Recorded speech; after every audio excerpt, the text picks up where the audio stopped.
loga samasta sugino bhavantu loga samasta sugino bhavantu loga samasta sugino bhavantu.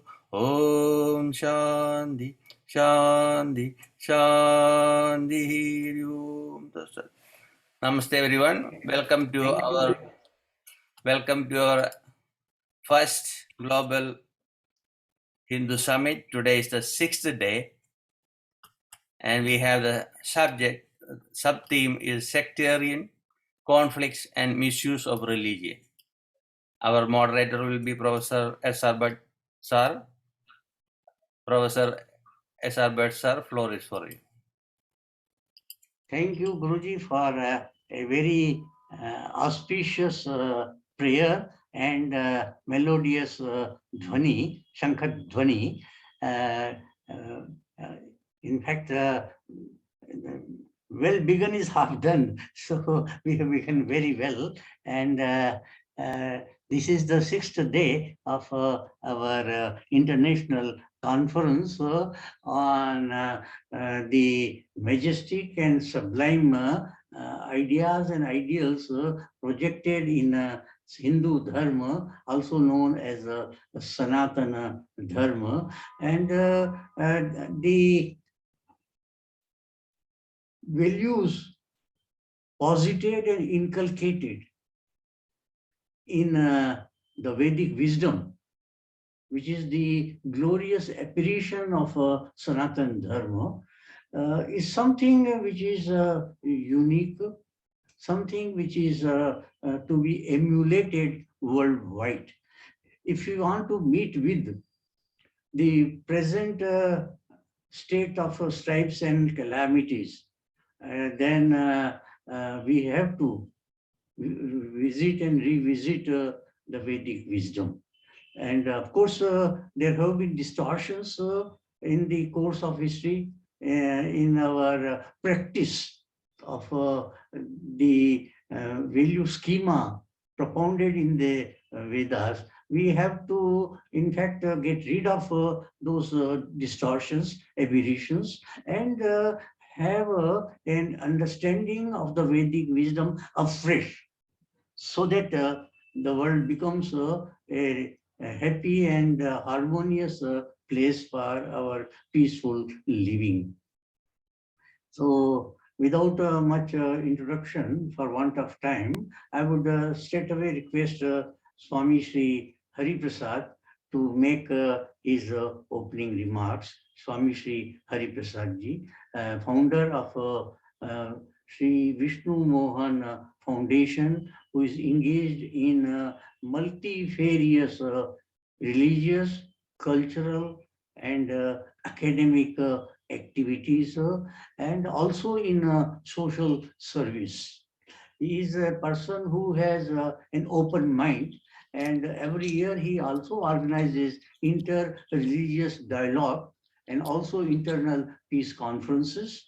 Well, he is very much interested in uplifting the individual, the family, the society, and the world at large. So, Swami Shri Hari Prasadji, please. Narayana, Narayana, Narayana. I'm very happy that Professor Bhatt has insisted that I should be here. And so I am here.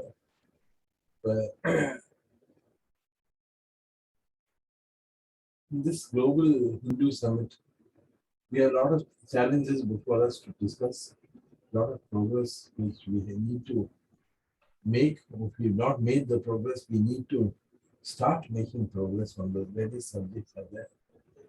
There are various things, the cultural illiteracy of the mass of Hindu young people as well as even older people, they don't know. They don't know. Basically, you ask people in their 40s, they won't know how many Vedas or how many Puranas are there. You ask them, what are the Itihasas? They say it's a history which we have learned in school. So, it is necessary that such summits are held, in that we should look at ourselves. Now, many of us are very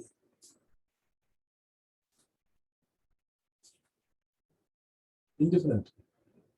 They say that Hindu Dharma has survived years of slavery, years of systematic brainwashing, and then why is there worry now? The reason is because Hindu Dharma was very vibrant even in the days when India was under slavery, when there was brainwashing going on. It's a strong movement of bhakti, which took people forward. Now there is a fallacious idea which is systematically taught to our younger people from British times, that the Upanishads are a rebellion against the ritualism of the Veda. It's not like that. The ritualism of the Veda has are means by which we may attain closeness to God. We may be able to attain understanding of God, and how we could practice Dharma, Artha and Moksha, Dharma, Artha and Kama at the same time, without leaving hold of the idea of ultimately going to moksha. So these are things which were happening. But if you look in the Upanishads, it is not just Jnana Marga. There is karma in it, various karma, the karma yoga which Bhagavan taught is there. The karma yoga of the rituals, that is also there in it. You see, there's so many vidyas explained the importance of devotion. Yasya deve parabhakti yatha deve tatha guru. That is also emphasized. He says that who understands the Upanishads, yatha deve parabhakti, a person who has absolute devotion to God and equally devoted to his guru. Such a person who is devoted to God and to the guru, to such a person, these truths reveal themselves. These truths, the teachings of the Upanishad, which was it's the last verse of the Shweta Sutta. So we must understand that there was always bhakti. If Hinduism survived, because it was because of that bhakti. You see Chaitanya Mahaprabhu in Bengal, we see Shankaradeva in Assam, we see Narsi Mehta and so many other saints in Gujarat. We see in Orissa, the Jagannath cult, Sarla Das writing about Mahabharata. We see Jnanadeva, Tukaram and others in Maharashtra. We see Surdas in Uttar Pradesh. Everywhere we see strong movements of bhakti coming up to counter the idea that Hinduism is a failure, failed Buddhism. It is a failure, and that we cannot, because we could not stand up militarily to the outsider, our religion does not mean anything. It gave us strength to stay in our culture. That those concepts of which were taught in the Shastras were practiced.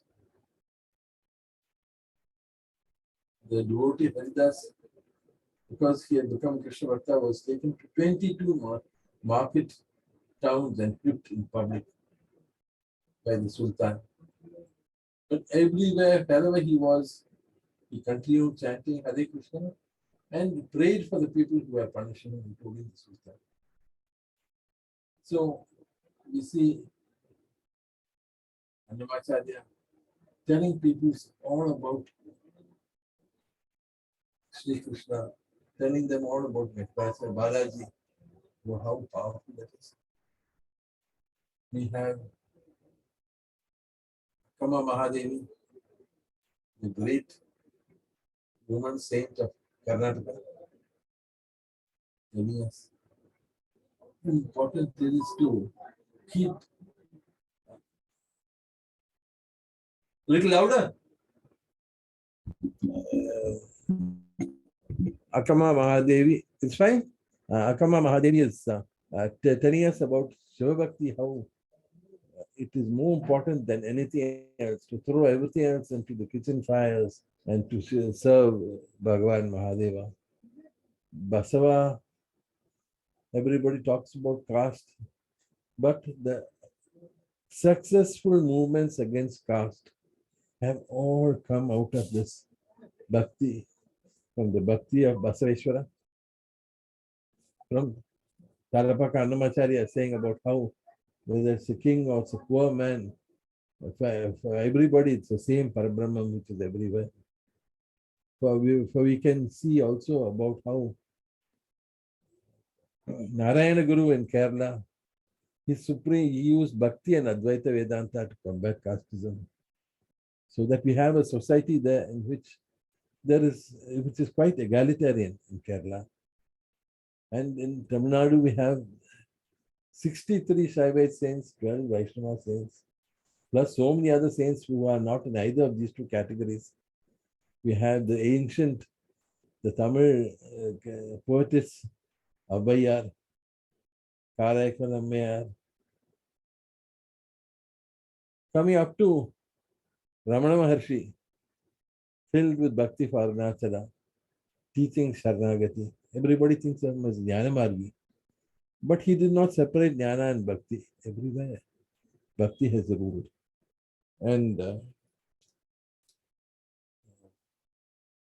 this Bhakti is something which is permeating the whole.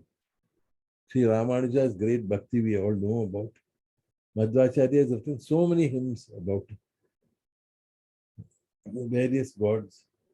And then Adi Shankara, known for his establishment of the Shanmata, of the 6 forms of worship, he says in Viveka Chudamani, Acharya says, Moksha Karana Samagrayam Bhakti Reva Gariyasi. And he gives a perfectly logical argument in the next line. He says that because at that time you are contemplating your own self. So that omnipresence of God is emphasized, yet at the same time also the idea of Sarvam Kalvidam Brahma, he takes that also and emphasizes it. And his is not a idle teaching of philosophy or dialectics. It is a way on which we can walk to peace, just like Bhagavan says, Param Shanti, Bhagavan says in Gita, the way in which he has walked, he has attained, and so that's why he is able to tell us. So I think I have overshot my time. May we all walk on that path which the Acharyas have shown us and attain supreme bliss, supreme peace, and may the country come out of its torpor and alasya and become vibrant once more. The Hindu religion should be vibrant and productive like how it was in the earlier times. Sri Krishna Arpanamastu, Sri Sadguru Arpanamastu, Narayana Narayana.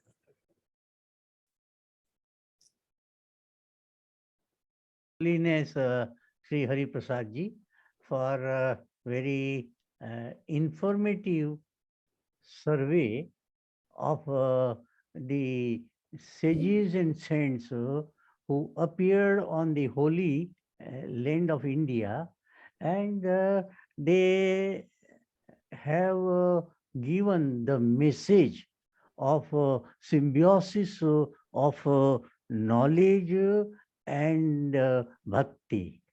Because as Ramanuja has pointed out in his Sri Bhashya in the beginning, Bhavatu mama parasmin shemushi bhakti rupa. Let my mind, let my intellect be of the nature of devotion to the Lord. And the Lord is all pervasive. Lord is omnipresent. Everywhere, every entity of the cosmos is also manifestation of the same Lord and has a divine nature in it. So you have rightly emphasized this thing. You have pointed out the vibrant nature of Hindu Dharma, which needs to be brought back again by our sincere effort and enterprise. So we are really grateful to Swami Shri Hari Prasadji for his erudite message and also what may call it as Upadesha. This is his Upadesha that let us revisit the noble and sublime Hindu Dharma in its pristine purity, not and getting rid of all distortions which have crept in the course of history. So we are grateful to Swami Shri Hari Prasadji for a very auspicious beginning. And now may I call upon Shri Professor Sebastian Velesari. He is a professor of philosophy in Punjab University, Chandigarh. He is also UGC Emeritus Fellow, and he is a versatile genius.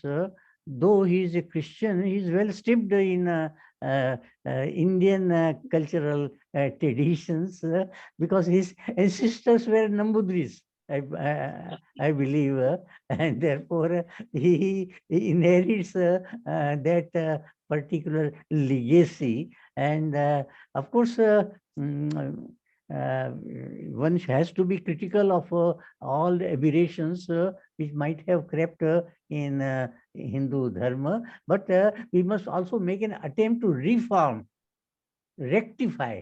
And we would invite suggestions also from Professor Sebastian, how we can cleanse, I use the word cleanse, the Sanatana Dharma and restore its pristine glory.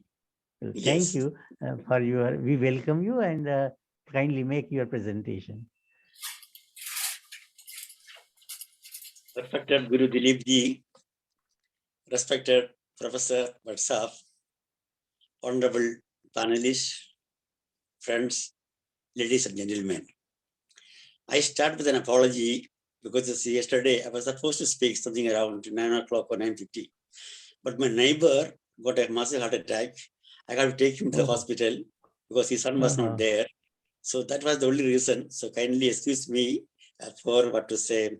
We are sorry to learn this thing. Yes. Yeah. So I thought that was more, what to say, humanly than being a part of the conference. No. That's it. In fact, And it's a part of, it is a part of Hindu Dharma to service, to help others. Yes, always. And I am so grateful to Vatsaf because you see, he only selected me as a professor maybe some years back, maybe 2000, I don't know, 13, 14, something like that. Okay. Of course, I am a Nambudiri Christian. Let me talk about my legacy. I am a Nambudiri Christian. I have no shame in saying that I am a Nambudiri Christian. I am a Christian, of course, no doubt about it, but I am a Nambudiri Christian. Bas. Well, Guru Dileepji is holding a conference on Hinduism to rediscover, to re-understand more thoroughly and more systematically on the philosophy and wisdom that is given by Sanatana Dharma, the Hinduism. As all of us know, the Vedic and Upanishadic seers, because I'm almost 40 years I have been reading Upanishads, very frankly, I should say. The Upanishadic seers, they have discovered the essential nature of the terrestrial existence as Sat, Chit, and Ananda. That is to say, the supreme reality as self-existent being, consciousness, and bliss, and which is really veiled in the, in the phenomenal oppositions of matter, life, and mind. Now, Hinduism traces its spirituality, culture, and ways of life ways of life, as I think about it, upon a philosophy of intuitive thought. That was, of course, Professor Bhattav has been repeatedly talking about for the last 5 days, intuitive thought, which is the philosophy of the Upanishads. Well, in the Upanishadic times, people lived a rich and robust life, about it, and established, harmony between them and the intense seeking after truth. That was so much in evidence among the kings and nobles of the, like I should say, the watchword, the watchword of the concept of progress in India, okay, it was rooted in spirituality and harmony. So we have such marvelous examples like the Rajarshis, like Janaka, ruling over a vast empire. And at the same time, he was living an, unfettered, luminous life of the spirit. And we have the Brahmarshis like, Yajnavalkya. To my understanding, of course, in the Bhagavad-Gita Upanishads, he was perhaps the greatest figure in the Upanishads. At least to me, who is said to be the father of the idealistic school of, Indian philosophy, and for whom truth was greater than anything else, and yet he accepted with both hands worldly possessions along with the spiritual riches. Among other noted monarchs of this age were, to my understanding, Prabhakara Jaivali, Ajata Shatru, Ashwapati Kaigeya, who managed the affairs of their states, led armies into the battlefield, and they were at the same time widely known as the great teachers of what I call Brahma Vidya. So the message of spiritual unity, which has been the lifelong contribution of Hinduism to the world, was given a new impetus by Swami Vivekananda. As a UGC scholar, as an emeritus, of course, that was my, for 2 years I have been studying very seriously, Swami Vivekananda. I published the book also, The Social Philosophy of Vivekananda and Indian Philosophy. Indian nationalism. It has, what happened? Hello? Please continue. Yeah. I just unmute. Yeah. So I'm saying that, of course, it was republished again from the, from America by the Brownwater Press. Okay. Again. So my point is that the message of Hinduism as spiritual unity is based upon her perception, realization, and what I call practical application of the eternal truth of the spiritual nature of man and the spiritual unity and solidarity of humankind and civilization. And this is fully, I think, to my understanding, borne out by the historical evolution of her spiritual course of life throughout the centuries. It is such a culture. That was Hinduism, in fact. It was such a culture and such a spiritual consciousness that has given birth to many philosophers. Of course, we know Nagarjuna, Dharmagirti, Dignaga, Shankara, Ramanuja, Kapila, Kannada, Gaudam, and who not. So I don't want to talk, much about that. But anyway, because saints like Ramakrishna Paramahamsa, Vivekananda, Aurobindo, Ramana Maharshi, Mother Teresa, and we have prophetesses like Sri Narayana Guru and Om Sri Karnave Guru. We have seen politicians like Mahatma Gandhi. So we have, we have a rich legacy, I should say. My point is that, the social and cultural foundations of Hinduism was based on the vision and worldview of these seers, these saints, these poets, these philosophers, and these social thinkers, So perfect human in a perfect society has been the dream of these seekers of truth from time immemorial. This spoke of what to say, the beautiful term, Ratham Jyoti, the truth of light. Okay. And on attaining which a human subject grows into immortality, into supreme knowledge, into power and bliss. This is one part of the thing. Now let me come to the other part of it. At the same time, I may also note here that, of course, the church professor, but Sabri is, jo kaha hai na, वैसे ही. So Hinduism and, we have depicted in the classical literature of India is half of the story. This part. There were other people, there were people whose identities were marginalized and were not accorded the minimum dignity to be regarded as human beings. Is also the historical offshoot and conditionings of Hinduism. Hinduism. The paradox of the Hindu social order is that while the original, Varna idea with its four, categories, as found in the Purusha Sukta, embodied an organic view of society where unity is emphasized through the differences. Most aspects of the caste system, which was a social product of Indian Varna system, was capable of dividing the entire society in terms of color and have provided an oppressive philosophy of exclusion and prohibition on intermarriage and even interlining. As we know, Vivekananda wanted to spiritualize the Indian caste system by leveling them up to the ideal of Brahminhood. What does he mean by leveling up?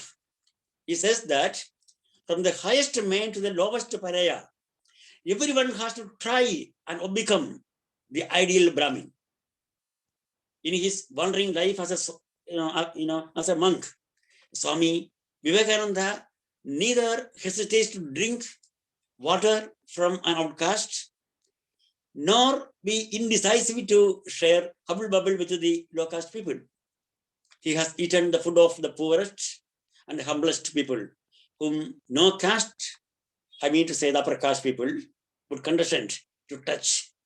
And he has accepted their hospitality with thankfulness. Another point which I want to talk about that is about the pluralism. Pluralism has been one of the quintessential features of Hinduism, as I understand, both at the metaphysical as well as socio-cultural level. At the metaphysical level, of course, there are many scholars are here. Of course, Professor Prasadji is here, so I am nothing in front of him anyway. At the metaphysical level, I would say the truth was, considered pluralistic.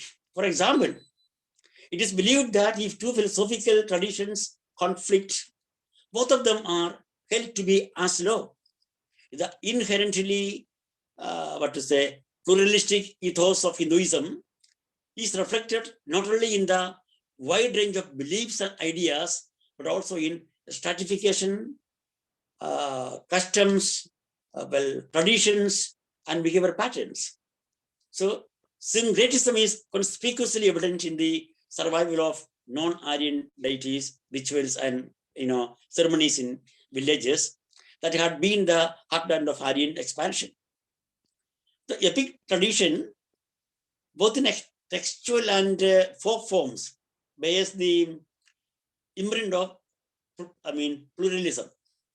I would like to mention here that Indian thinkers, the Hindu philosophers, generally reject not only a dualistic and dialectical, but a positivistic and particularistic epistemology as well.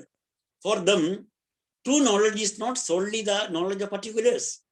It is a vision of the parts, the whole, and the inner relations making the parts into a whole. That's what, of course, you see, the things make, correct. It is the recognition of the, of the entities uniting reality and the realization of their greater importance. To put it very frankly, inclusiveness was a criterion of knowledge in Hindu tradition and culture. The more inclusive one's knowledge, the higher it becomes. Another point which I would like to point out here is that, Hindu philosophy and culture, as far as I know, is based upon a thesis that the metaphysical, the metaphysical concepts of oneness and plurality view society as as an organism. A society is not a collection of individuals, loosely joined by self-interest, like in Western philosophy, but an integral unit, like an organism made up of many different but interrelated and mutually, different parts. Their interests are ameliorative, and therefore they are not antagonistic, because they have basic needs and goals in common. Interdependence and harmony, therefore, are natural in this culture, in this tradition, in Hinduism. Each part or group contributes to and receives from the whole. The good of one is tied up with the good of all. When I think about the significance of Hinduism, as a religion, of course, at present, and its philosophy, to my understanding, Sarvatma Bhavana and Yagatma Darshana, I think we should examine the philosophical, specificities of these concepts by exploring the character and the role of religion from the perspective of anthropology as a hermeneutical science. Of course, my friend Professor Panisalam is here. Of course, he's a very good hermeneutist anyway, which I am not. More often than not, I believe our assertion of religious identities so frequently involves, as it does, intolerance and discrimination towards other religions and persons. Religious intolerance and the the consequent fundamentalist attitudes refuse to acknowledge and appropriate the roots of human comity and overlook a very, very crucial, logically prior question: who belongs to society? Are all of us, despite our differences in religious identities, belonging equally? That the construction of our religious boundaries is not always carried out explicitly or intentionally is not in itself grounds for saying that we are not answerable to these kinds of results. The fact that religious intolerance and consequent fundamentalist viewpoints have undermined the high hopes of for harmony. And it suggests that our analysis of the conflict in our times has been superficial. I think it appeared to have ignored the deep human sensibilities, and perhaps we have neglected the internal question of multi-faith. Who belongs to society and that too in what ways? Our present attitudes cannot nurture and foster, to my understanding, a cohesive national civil culture which can appreciate and appropriate with the commitment of civil society to what I call egalitarianism and inclusiveness, which was the hope and optimism of Swami Vivekananda, and that was actually the philosophy of what I call Hinduism. So classical Indian philosophy in general and metaphysical thought in particular, has always regarded life as a movement of the eternal in time, of the universal in the individual, of the infinite in the finite, of the divine in man. Such a perception of human existence made our seers, our rishis, our ancestors to have a vision that humans can become not only conscious of the eternal and the infinite, but they can also live in the power of that consciousness and thus universalize, spiritualize, and divinize oneself by that force. I think our ancestors, our rishis, they held the view that human life is to grow by an inner experience till one could realize one's own spirit in its entirety and become divine in knowledge. That's what, of course, the Upanishads taught me. Taught me. This is the deeper, deeper objective and the overriding reason of all the creative strivings of the Indian rishis, which were manifested, I think, through their philosophies and worldview. Now, let me come to another point of view. Contemporary India, I think, faces new and grave difficulties. I think not merely on an economic, political, or national nature, but of a new culture where individuality of persons are questioned and even thwarted. People's loss of self-confidence, the decline of mutual trust, sense of guilt and helplessness, decay of earlier orientations, and what I call lack of nuance, increasing rate of sex ratio, the collapse of metaphysical rationality, which is the replacement of instrumental rationality, gaining of rationalism over the traditional value systems, journalistic terror unleashed by some of the television anchors, and some other kinds of ideology as a new culture and sensibility of the people. I think there are different phases of a new crisis. And this being the case, I think this conference, I think Guru Dileepji, when we are talking about the Global Hindu Summit,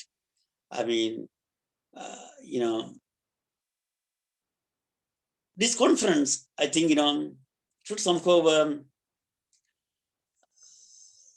ask the question, but what ought the intellectual, the so-called intellectual in this country, to do to promote a new humanity and a new individuality? In fact, I do believe that, this conference should ask questions of these sorts and try to find out some answers. Of course, we may not be able to answer, but at least we can answer. Yeah, I think you should also contribute in putting forth some new ideas. Yes, sir.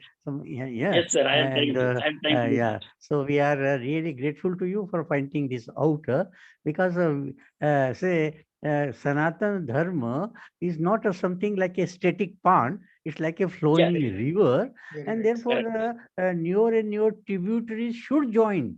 And we expect that you also come forward with some fresh ideas. We are really grateful to you for bringing out this thing. You rightly pointed out that the Sanatana Dharma viewpoint is that the reality is consciousness and bliss. Chidananda Rupo Shivoham Shivoham. And it is based on intuitive realization, not just raciocination.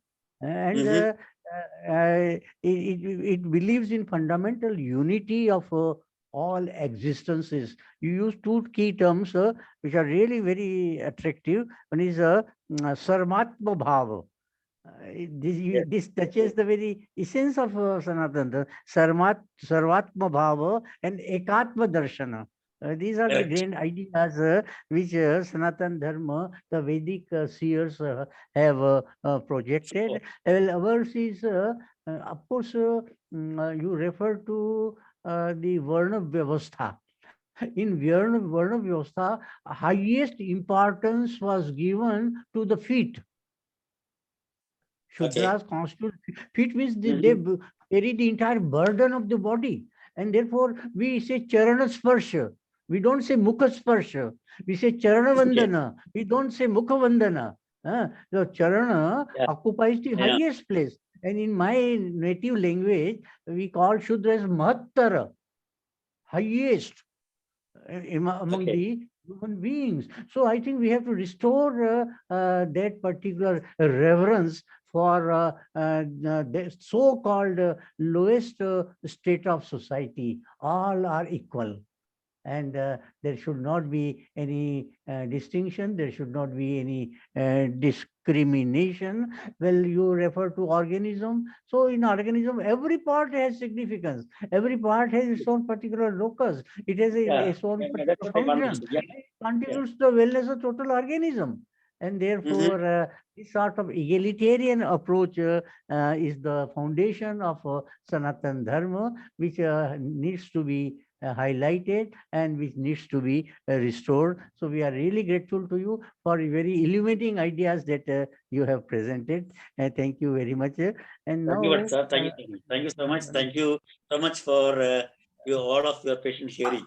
Thank you so much. Wonderful. now we have Professor Panir Selvam, and I request him to make his presentation within 15 minutes. At 8:30, we shall have an important dignitary from USA, and then at that time I shall hand over the mic to Guru Dileepji. Thank you, Bhatt sir. So, Professor Panir Selvam is a retired professor and head Department of Philosophy, Madras University. Presently, he is a General Secretary of Indian Philosophy Congress, which is the highest body of philosophers in our country. And he has also been a National Fellow of Indian Council of Social Science Research. Professor Panir Selvam is a profound thinker and a prolific writer, and he is an expert in phenomenology, of course. But he is well steeped in Indian cultural tradition and always comes forward with some innovative ideas. So now the floor is open to Professor Panir Selvam, and I welcome him and invite him. Professor Panir Selvam, please. Namaskar. Most respected Professor Bhatt sir, most revered and respected our Swamiji, Sri Prasadji, revered and respected Guruji, and my dear good friend Professor Sebastian and other friends. It is a great honor for me to talk in front of a great thinker like Professor S.R. Bhatt. At this juncture, I would like to inform you that Professor, because this is mainly for persons who are staying outside India, Professor Bhatt sir has been nominated by the Indian Council of Philosophical Research, the highest academic philosophy body, as for the Lifetime Achievement Award, which is something very prestigious. And I am very proud that one of our senior most professors has been honored by the Indian Council of Philosophical Research. Thank you very much. Thank you, sir. Now, today's one of the sub-themes which is assigned today is why do we have religious conflicts? And I feel that the religious conflicts arise on various reasons, on various occasions. I call them as sectarian conflicts. They cannot be religious conflicts. No religion should collide. Correct. So the problem is that most of us fail to understand the principles which are involved in religion. And also I feel that we fail to understand the scope of the religion. So I would like to analyze how religious statements or religious beliefs play a dominant role in understanding our own religion as well as others, and also how the interfaith dialogue is very much essential at this juncture. The Indian spirituality, which I would like to identify with Hinduism, there is no dichotomy between spirit and matter.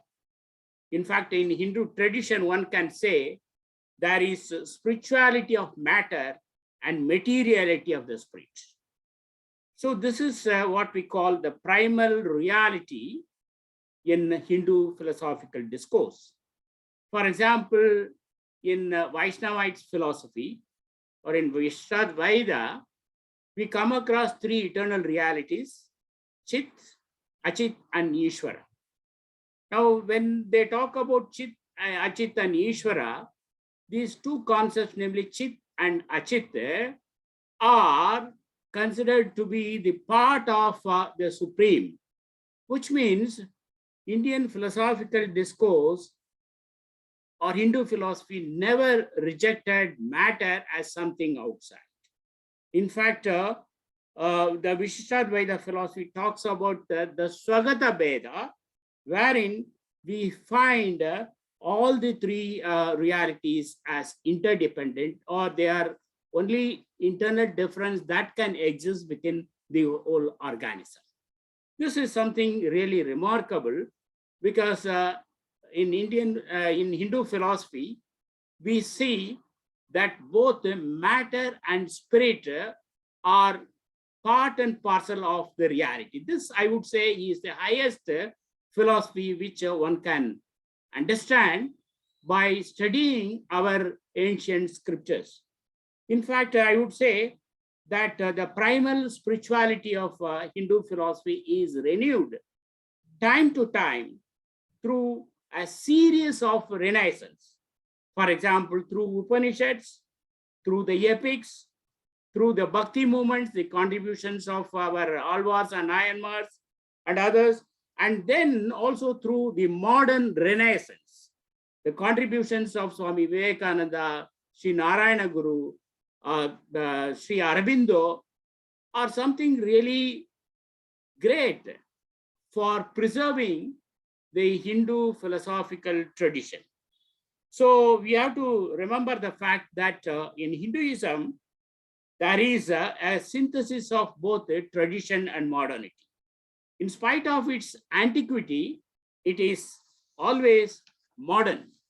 And in this new millennium, where science and technology play a dominant role, it is quite natural to ask the question, what is the status of our religion?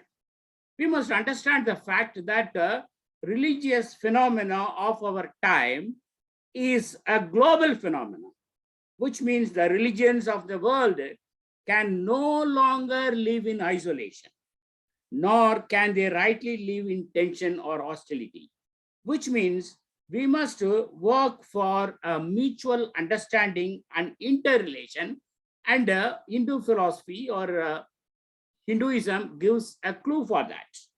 And the religion talk about, especially Hindu philosophy talks about the Catholicity of outlook, respect for each other's faith, and willingness to abide by the rules of self-discipline. These are the three principles on which Hindu philosophy operates. So this means this has to be operated both at the individual as well as a group level. It should be understood that really different religious communities are part and parcel of one nation, and there should not be any misunderstanding among others. And in Hindu tradition, we give primary importance to faith. Of course, this does not mean that reason is omitted. Reason also plays a dominant role, but reason, according to Hindu philosophers, is implicit in faith. And in the broader context, one can say there are fundamental concepts that we have to accept if you want to understand a religion. What is that? First of all, there is a unity of human race. This has been emphasized in Hindu philosophy. And also, the second important concept I would say is Vasudhaiva Kudumbakam, which is becoming a reality. And the third important concept which is emphasized in Hindu philosophy is divinity in man. And the fourth is the essential unity of all religions. And finally, there is reconstruction of society. Swami Vivekananda is a very good example because he believed that religion should talk about the sufferings of a common man. That's why he made a famous statement, I do not believe in a religion which cannot wipe out the tears of a widow or which cannot bring a loaf of bread to an orphan's mouth. So the reconstruction of society in Hinduism is something remarkable, which is very much visible in the writings of Swami Vivekananda, Sri Aurobindo, and Sri Narayana Guru, and many others. So Hindu philosophy always works for the betterment of the other in quotes, which means it also has a concern for unity and harmony among human beings. Though the tradition has been playing a very important role in shaping many of our Hindu concepts, it is updated, or time and again it is updated so that it can accommodate changes that are taking place. Professor Bhatt, in his initial remarks, has pointed out that wherever that is necessary, we have to reconstruct, we have to revisit Hindu philosophical discourse, and if there is some necessary changes that has to be adopted, we are open and we should be in a position to adopt such changes whenever and wherever it is relevant. Here, I would like to emphasize the role of the religious statement. We fail to understand the other because of the main reason that the religious statement which a person makes, something is considered to be nonsensical. I would like to make a distinction between a believer and a non-believer. For a non-believer, for example, when I say that moksha is the parama purushartha, he would say that this statement is meaningless. But we have to see the context in which it is uttered. This is very much important. And if we understand this philosophical implication of this statement, then many of the conflicts could easily be overcome. For example, I would like to quote one Western thinker. Of course, many of us are familiar with this name, Wittgenstein, who talked about the significance of religious statements. In fact, he says when somebody says he has a belief in the day of judgment, one cannot dismiss it as nonsense. Similarly, when somebody says moksha is the parama purushartha, or Brahman is satyam, jnanam and ananta, all these statements, scriptural statements, cannot be dismissed as nonsensical because they have their validity within that framework. We can't take out of that statement from that context and analyze it and say that this is a meaningless statement. So all religions have certain statements which are religious in nature, which they have a meaning within that context. Many of the problems that arise between a believer and non-believer is a non-believer failed to understand the significance of these statements which are uttered in a religion. So the religious statements have their value. In fact, Wittgenstein would say it is a form of life. So each religion has a particular form of life, and that has to be understood within that context. So this is very important while understanding a religion, So all religious statements have their validity within that framework. And if we take that statement from that context, and if you want to analyze it, then one can say it is a meaningless statement. But if you closely observe or read Hindu philosophy, you would understand that how a religious language has been given a special importance. In fact, the nature of the Vedic language is apurushaya, which means transpersonal. Language, according to our philosophers, has a structure, and it is ultimately dependent on given by Brahman. So statement about Brahman or statement about or nothing but statement about religious language. We cannot interpret these statements by taking it from that context. So it is very much essential for us to see the context in which a particular statement has been uttered. For example, for Advaitins, it is said the world is illusory. So here, when they make the statement the world is illusory, it does not mean that this is a factual assertion, but everything that is uttered here in this form of the statement, namely the world is illusory, has to be seen within that context because it represents the attitude to life. So the view that religious language have their own validity within that framework can be explained in the following way. The Vedas consists, all of us know, consists of two parts, the Karma Ganda and Jnana Ganda. For Shankara, the ritual section has meaning and is important to those who are committed to a particular form of life. Similarly, the knowledge section is also meaningful and are useful to those who are committed to a different form of life. You see, in the beginning, I used the form of life of Wittgenstein. Here, while discussing the Vedas, one can also see the different form of life, both in Karmaganda and Jnanaganda. This means each religious form of life has validity within its framework. Each is authoritative in its own sphere. So the subject matter here, that is Vishaya, of the two parts of the Veda are different. For example, Dharma constitutes the subject matter of the Karmaganda, which begins with the then, therefore, the desire to know Brahma, Dharma. The Jnanaganda begins with the statement, then, therefore, the desire to know Brahman. And here, the subject matter of Brahman, which is ever existent. Similarly, with regard to the qualification. You may please summarize now. Huh? Yes, sir. Yeah. Similarly, with regard to the qualification of the study, that is Adhikaran, and the fruit Pala, which accrues to one who follows the teaching of each. So both Karmaganda and Jnanaganda have their meaning within that framework. So this is very much essential for us to understand the form of life which is playing a very important role.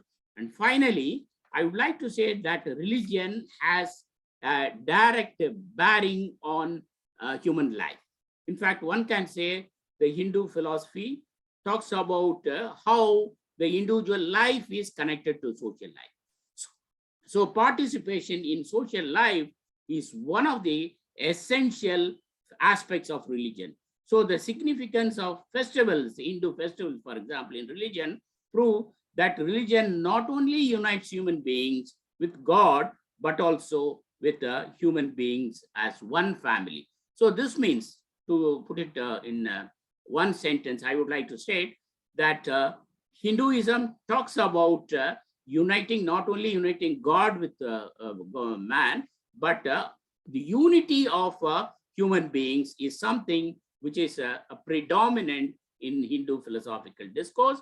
And from the Vedic times up to the present, we see our great acharyas and saints and sages and other thinkers of contemporary times have considered that serving the society is a part of Hinduism, and that's how Hinduism could prosper very well. So with this a few words, I would like to thank the organizers for giving me this opportunity. Thank you very much, sir. Thank you, sir. Thank you, Professor Paneerselvam.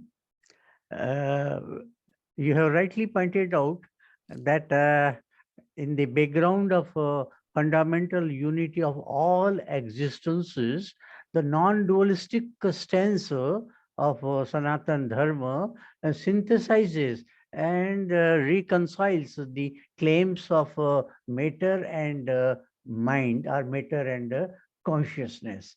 So we do not draw any cleavage between the two in our viewpoint, and therefore I would call it this is inclusive pluralism.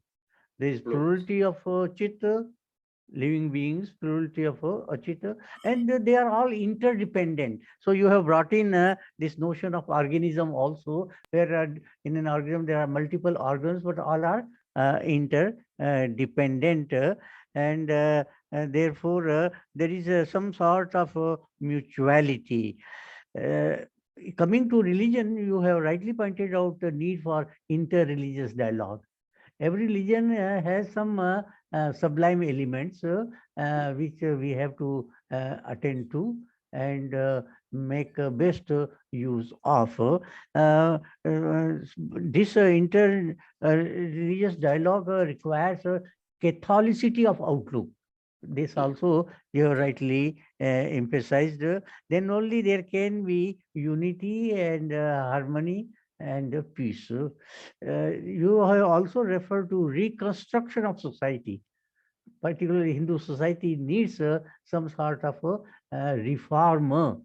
And this is Swami Vivekananda has very rightly pointed out this thing, that serious overhauling is required in Hindu society. We have gone astray in our mode of living. We have not really followed the Vedic wisdom, and therefore a serious rethinking is needed on our part.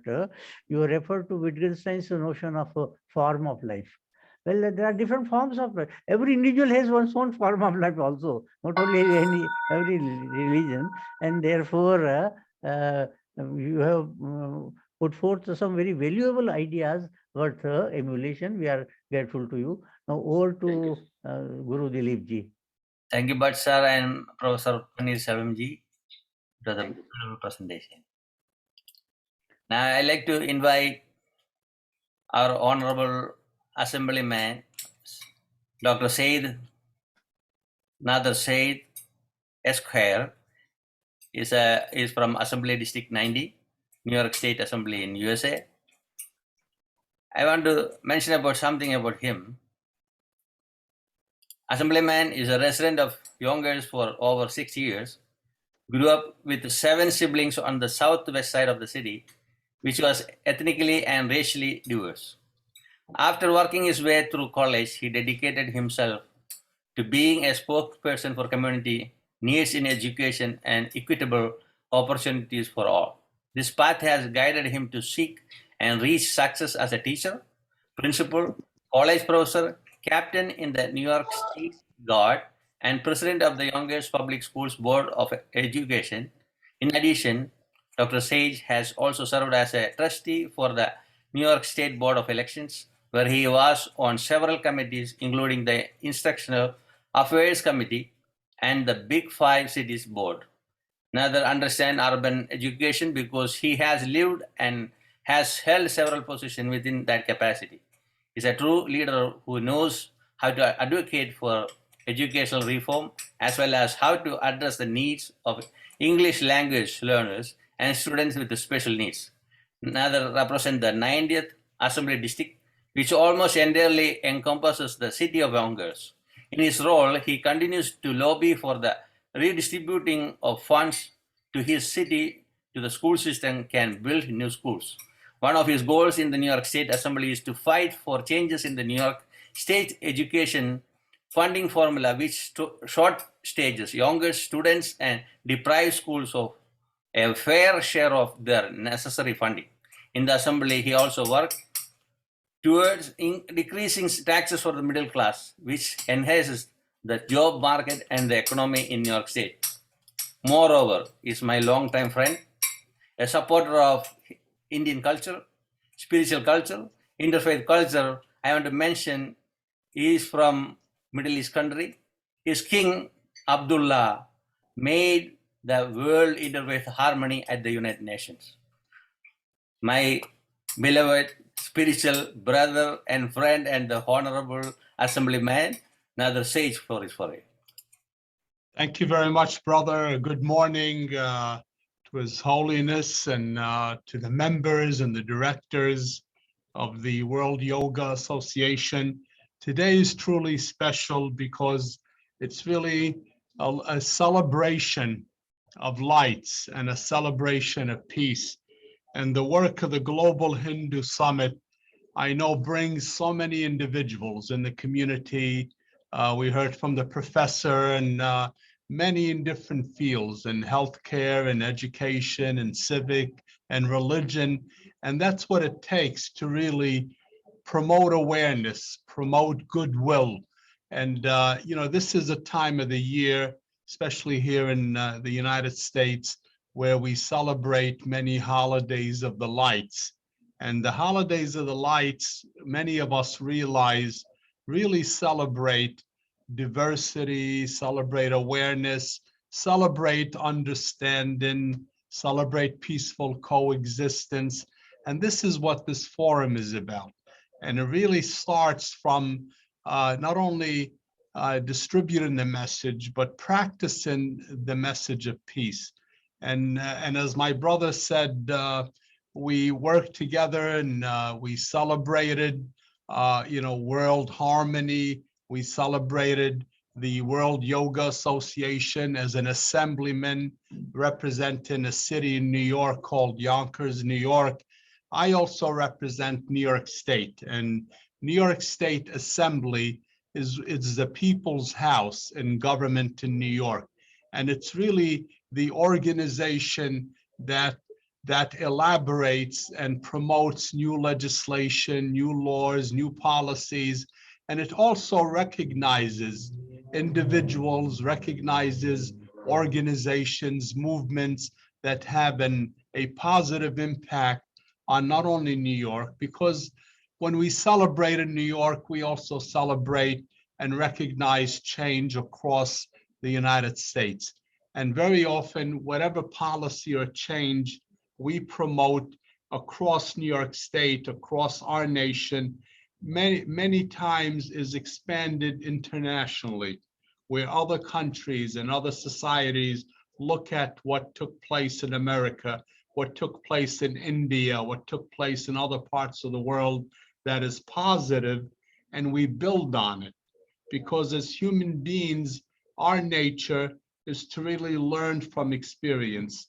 And the experience we have very often is through summits like you are having today and this past week, where you interdialogue, you exchange ideas, you make recommendations, you talk about the goodness of humanitarianism, you talk about the goodness of giving. This is a time of giving. I can tell you from my end, I recognize as much as we see people around us that are well off and people that are living a good quality of life, we also have many individuals that are suffering, many individuals that are dealing with healthcare issues, especially now, not only in my community, but across the world. We're dealing with a pandemic where the suffering that impacts so many families on the global scene is such where we need to continue to educate our communities about the importance of having an annual physical exam, making sure that if it's medication, if it's physical fitness, if it's lifestyle changes, if it's holistic medicine, if it's Eastern or Western medicine, that we learn how to disseminate this information to keep our families and our communities healthy and safe.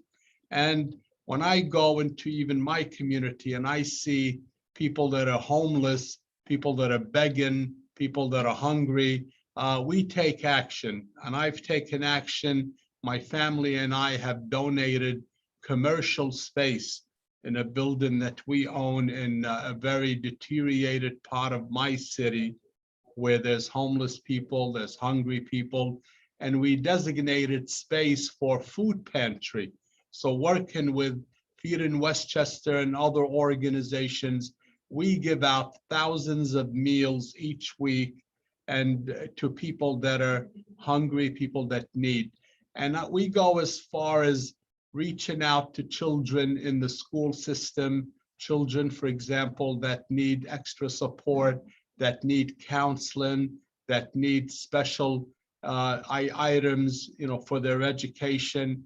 We've distributed, in many cases, educational technology and grants from the state to public education to make sure that they have the tools they need to academically grow. But today is more important because today is really a celebration of the season of lights. And what to me, that means, let's encourage good over evil. Let's encourage, lights over darkness. And people may say, well, that's really just words, but it's not really words. It's actions we take to really, become a global society.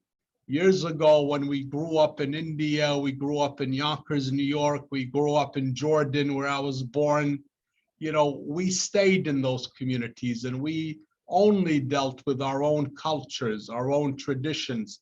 But then as we go on, we realize from social media, from the internet, we are really a global society, and we're we're entrusted with treating a global society in a way where we respect diversity, we recognize and respect that we are a world of many different cultures and many different religions and many different traditions.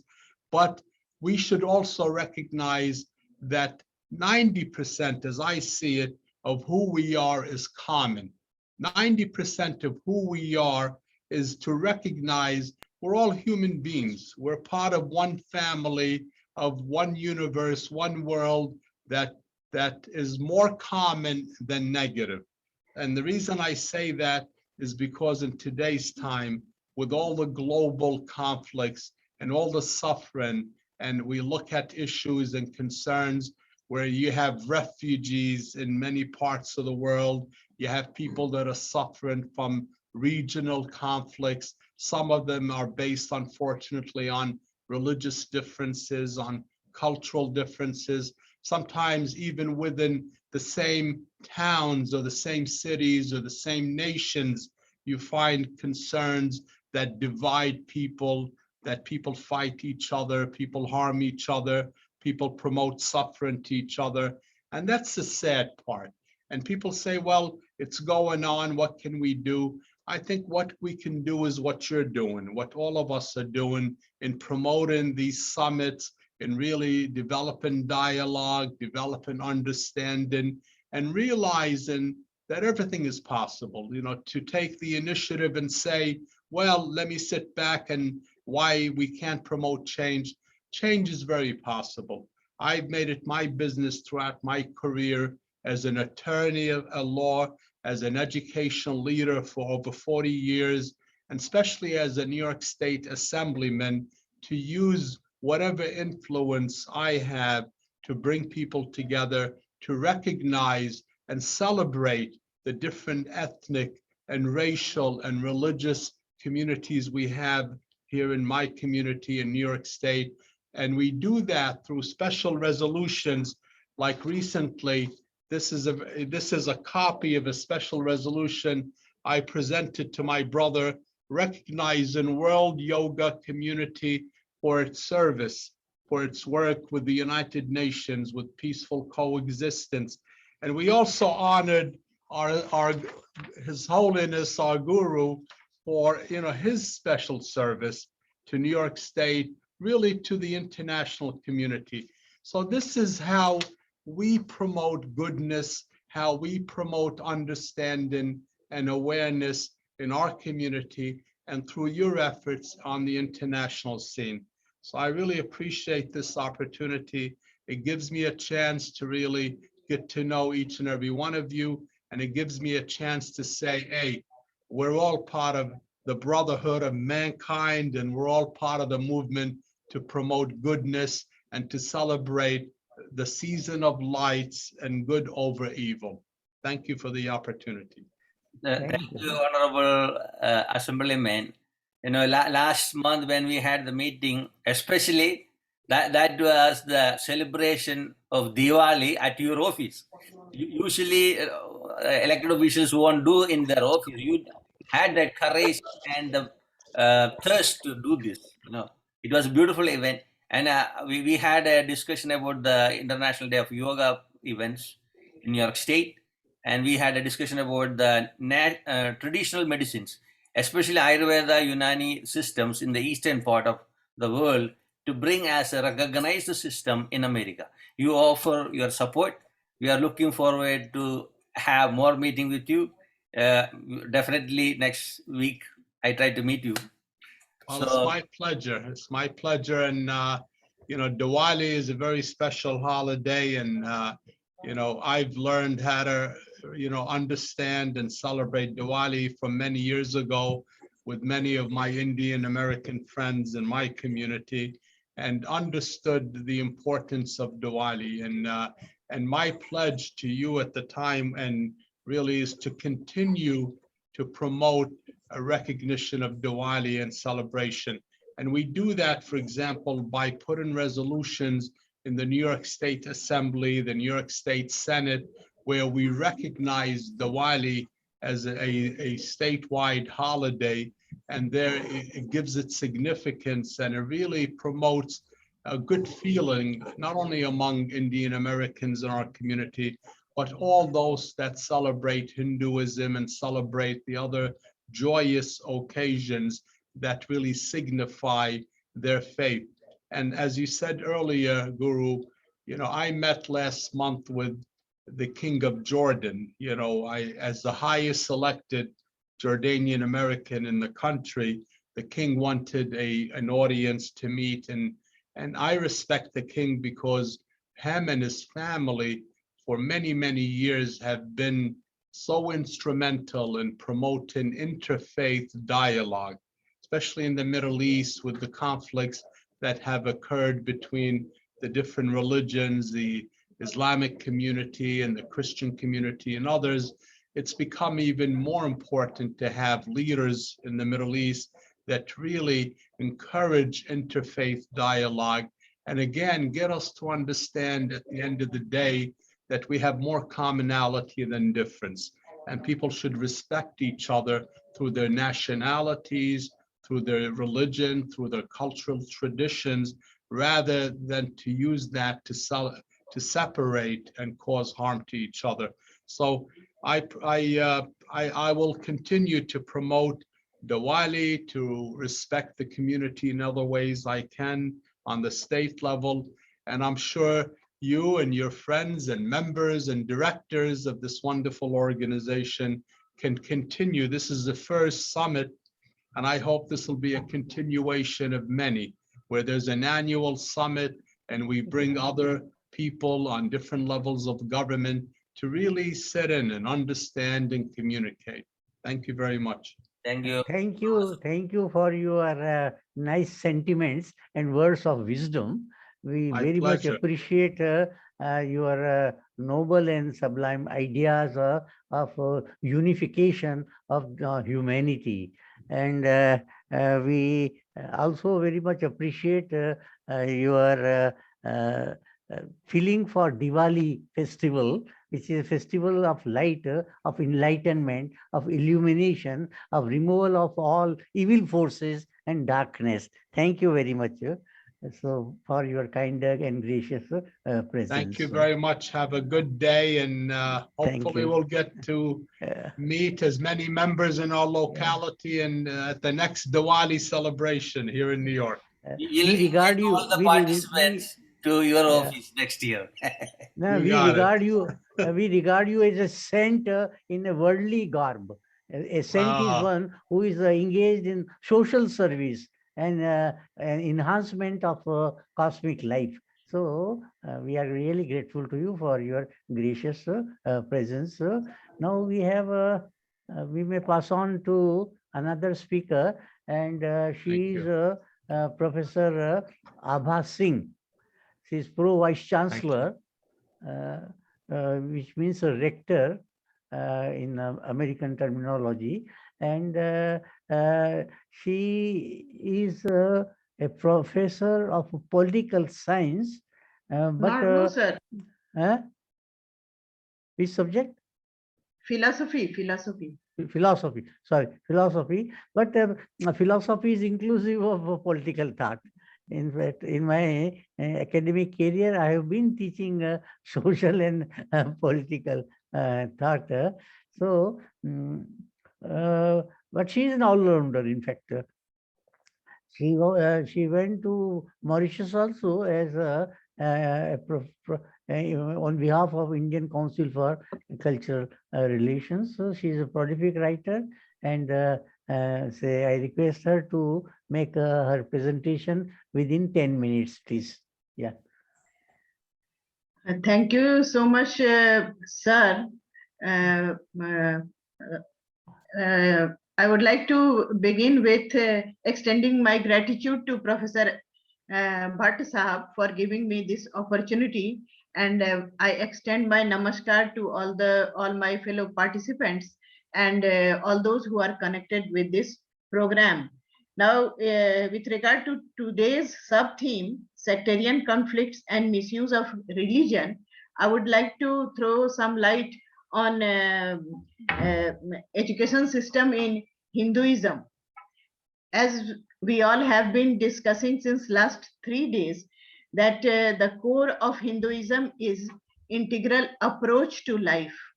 And Hindu seers laid stress on the fact that if a life is led in a proper balance of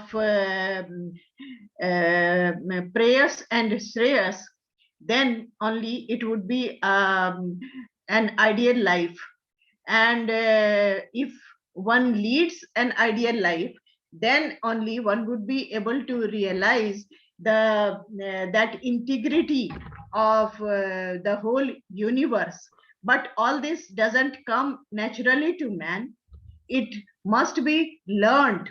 And for this, there is Hindu thinkers have dealt with the system of learning. And this learning is not simply the education, meaning shiksha, the Sanskrit word shiksha. This learning means vidya. Vidya means grasping of grasping a theme in such a way that it illumines the soul and leads one towards spirituality. Because Hindu thinkers were of the view that all things emerge from the same matrix and are governed by the same universal law. And therefore they tried to search unity in all phenomena of life. And in search of this unity, one could say that Hindu education system was connected to the very philosophy of life of Hinduism. And this philosophy of life is that every person must perform one's rights and duties once according to the ashramas or the stage of life in which one is stationed for the time being. And the first ashram is brahmacharya ashram, first stage of life. And in that stage, the child was sent to the Gurukul, and there he had to live with other children as members of Guru's family, and all were treated equally. There was no difference of treatment due to the difference in their social background. And in all these atmosphere, the child was initiated into the pranava and Gayatri mantra and yoga and meditation and highly focused learning of Vedas. So this education system was centered around building a very strong personality of a child, so that he becomes able to face the harsh realities of the universe and to developing self-control as well. And in fact, it is due to this education system that the knowledge and culture of Hindus have prevailed. So the essential feature of this knowledge system was the reciprocal relationship between gurus and shishyas. And our shastras have mentioned the obligations of shishyas towards guru and duties of gurus towards shishya. There is no less harsh word for gurus' duties towards shishyas as well. So these things are peripheral. I would not go to indulge in the details of it. I would like to say that the methodology of education was Shravan, Manan and Nididhyasan. And when we look upon the education system, we find that it forms the basis of all education system. the speciality of Hindu tradition is that it incorporated the views of opponents as well. And this learned tradition, because we had Vedas and Brahmanas and Aranyakas and Upanishads, and we have a long list of commentaries as well, because these commentaries were written in view of looking upon the merit of the students. For the mediocre students, those commentaries were written, commentaries appeared. And the speciality of Hindu tradition is that it is a diverse tradition. It, of course, initially it was oral tradition, but scripts also appeared in quite early time. We can say that the proof of it is that in 4th century BC, Ashokan inscriptions appear in 3 scripts. And moreover, the one of the strongest part of Hindu tradition is that it is a plural tradition. It did not develop we did not develop as a monotheist, but pluralists. And one thing is that our seers realized that although men are born equal and outwardly they appear to be equal, but in the inward core of their being, they vary vast. There is a vast difference between two individuals, and they tried when they try to find out the cause of this difference, they revealed the importance of education, because it is due to education, proper education, the variance in personality is appears on the surface. So the importance of education was specified in such a way that education did not take the shape of profession in Indian philosophy, Indian culture, but education was like a gift. It was gifting, not like corporal things, but it was spiritual gifting. Gifting by a meritorious guru, by a true guru to a meritorious shishya. And if the shishya is able to get that. May kindly now summarize, please. Summarize. Yes, sir. Yes, sir. Then it leads the shishya towards the path of spirituality. So if one realizes the integral approach of life, it is through this Indian education system. Thank you all. Thank you, Professor Abha Singh. You have rightly harped upon the basic thrust of Sanatana Dharma as unity manifesting itself in diversity.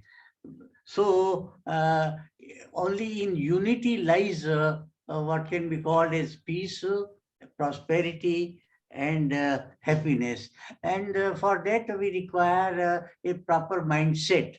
And that mindset can come only through proper scheme of education. So you have drawn upon education for enhancement of our personality to make it more and more spiritual. Thank you very much for your very erudite presentation. Now, Namaskar, sir. Yeah. Now may I call upon Shri Bhagyesh Jha. Bhagyesh Jha, I hope he is around. Yeah, he's here. He's on the screen. He is on the screen. He has been secretary in the government of Gujarat for culture, for sports. He is a poet in Sanskrit language, and he is a profound scholar of Indian culture.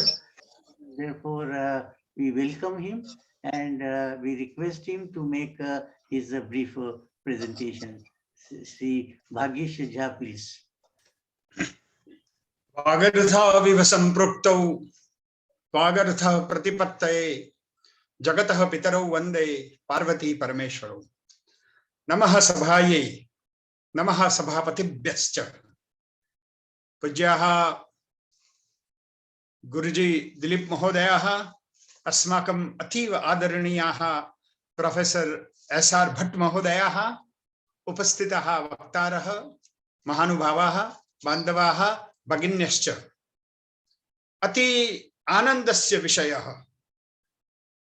गुरु दिलीपजी महोदयाः मनसि आनन्दः जातः यत् global Hindu summit इति समवायस्य आयोजनाय भवतः महत् प्रयत्नाः कृताः। वयं धन्यास्मः। यथा भट्ट महोदयैः उक्तं यत् लाघवेन मया प्रवचनं प्रदेयं, तर्हि मनसि एकः उक्ति सुक्ति आगता। अर्धमात्रा लाघवेन पुत्रोत्सवं मन्यन्ते वैयाकरणाः. Those who know language, if they are asked to state in a brief, then it is a celebration for them because it gives pleasure if I can be very brief. I will try to be as brief as possible.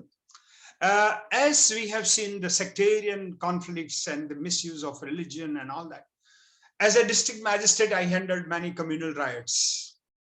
I have seen things in a very close quarters, how things happen. And if I have to summarize what Hindu scriptures have devised the mechanism, then I will say in a holistic manner, today's theme can be summarized by Ashtakoniya Drushti, 8-dimensional presentations I am making. Number one is, you see, the Lord Krishna in Bhagavad-Gita has said very clearly what is his role, why he is taking birth. He said, whenever there is a adharma, yada yada hi dharmasya glanir bhavati bharata, paritranaya sadhunam vinashaya cha dushkrutam dharma samsthapanarthaya sambhavami yuge yuge. Hey Arjuna, I will come. If something is repeated, if the illegal things, non-virtuous thing, if it is something which is harmful to humanity and human existence happens, then I will take birth. I will take birth to control everybody and establish the religion. Dharma samsthapanarthaya. The religious means virtual life, where virtues, human values are respected. They are put in a central place. Another very important and my second cardinal principle is that what Hinduism is teaching everyone is respect for everyone. Ekam sad vipraha bahudha vadanti. Almost all the 6 days we have heard this doctrine. This is the universal proclamation of Hindu religion. Ekam sad vipraha bahudha vadanti. We don't have one God. We don't have one book, one prophet. We have, every village has a goddess. Every village has a god. And we respect everyone. We respect Saivites. We respect Shaktas. We respect Vaishnavas. We respect each other. So Ekam Sad Vipra Bahudha Vadanti is almost interwoven in our daily life, even in 21st century. And the third thing, which I always, my father was a great scholar of Shankaracharya, and he taught us one very good sloka. Every day, even today, when the food is prepared, when we go to the puja's room and we put our plate, and we always sing one sloka, that is Annapurne Sadapurne Shankara Prana Vallave Gnana Vairagya Siddhyartham Bhiksham Dehi Cha Parvati Mata Cha Parvati Yasya Pita Devo Maheshwara Bandavaha Shiva Bhaktascha Vasanam Bhuvanatrayam. Mama Vasanam Kutra, my house, my family is all the three Bhuvanam. The whole world is my family. Vasanam Bhuvanatrayam. Mera Swadesham Bhuvanatrayam idi another part also. So this is what we are taught. We practice every day. That we go, when we offer food to God, that Jnana Vairagya Siddhyartham. Mera ye food hai, what I eat, should increase my love for knowledge. And I should be ready to sacrifice everything. Jnana Vairagya Siddhyartham. So this is what Hinduism is teaching.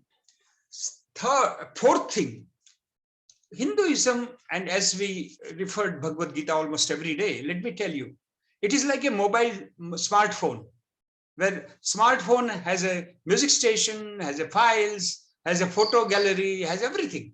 Like Bhagavad-Gita is also convergence of views, human values. It has a attitude in bhakti, jnana and karma. Only jnana will make you very ahamkari. You will have a big ego and your life will be very dull. If you are only workaholic, you will become a robot. If you are only bhakti, then you will become very sentimental. But Krishna said there should be balance. It should be mix of all the three. It should be blending as per your prakriti. If your prakriti is of a bhakta, be bhakta. But have some jnana in it, have some karma in it. If you are a workaholic, work, but keep the attitude of bhakta and be aware that this is all God. Isha avasya vidam sarvam yat kinchit jagatyam jagat. Iti Upanishade yatha uktam. Another very Newtonian kind of true equations. We should respect our rishis like a Newton. You see two things, aham brahmasmi, tattvamasi. And I always in my professional as IAS officer, I have seen there are only two things. One is ego management and second is professional jealousy. If you have to manage these two things, Hindu philosophy helps you. Ego management is aham brahmasmi. If somebody says, I am so and so, I will say aham brahmasmi. You may be anybody, but aham brahma. This is a great ego boosting.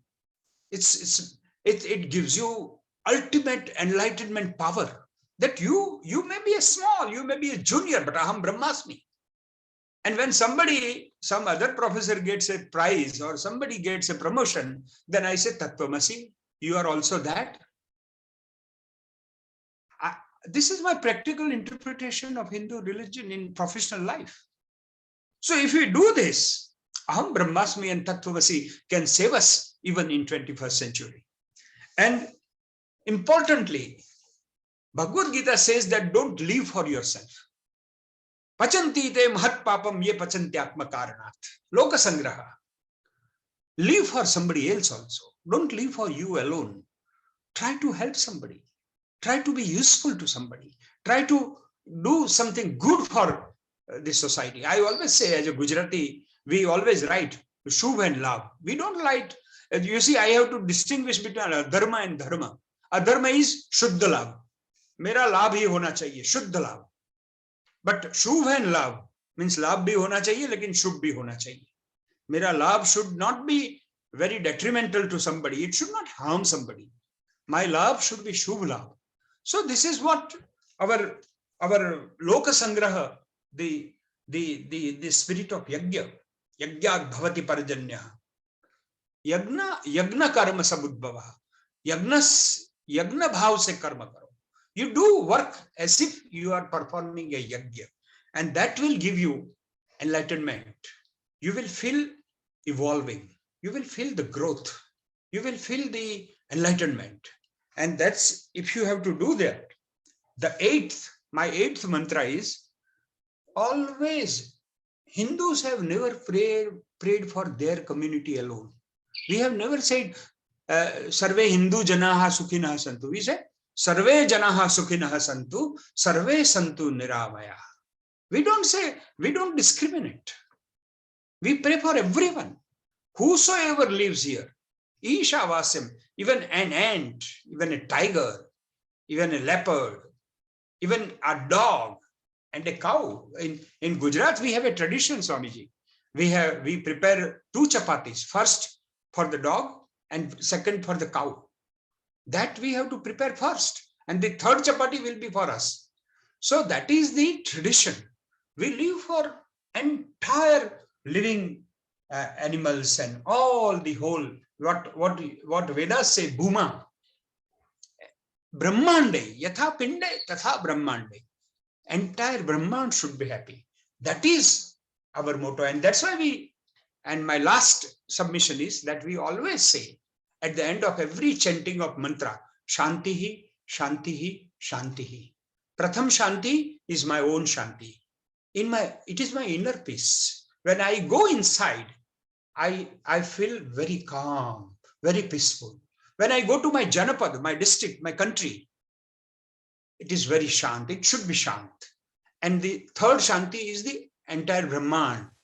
All the Vanaspati, all the pranis, all the birds, all the ants, even the Taraka Ganaha, Suryaha, Tarakaha, Brahmandaha, Shanti Mayaha Bhavadu.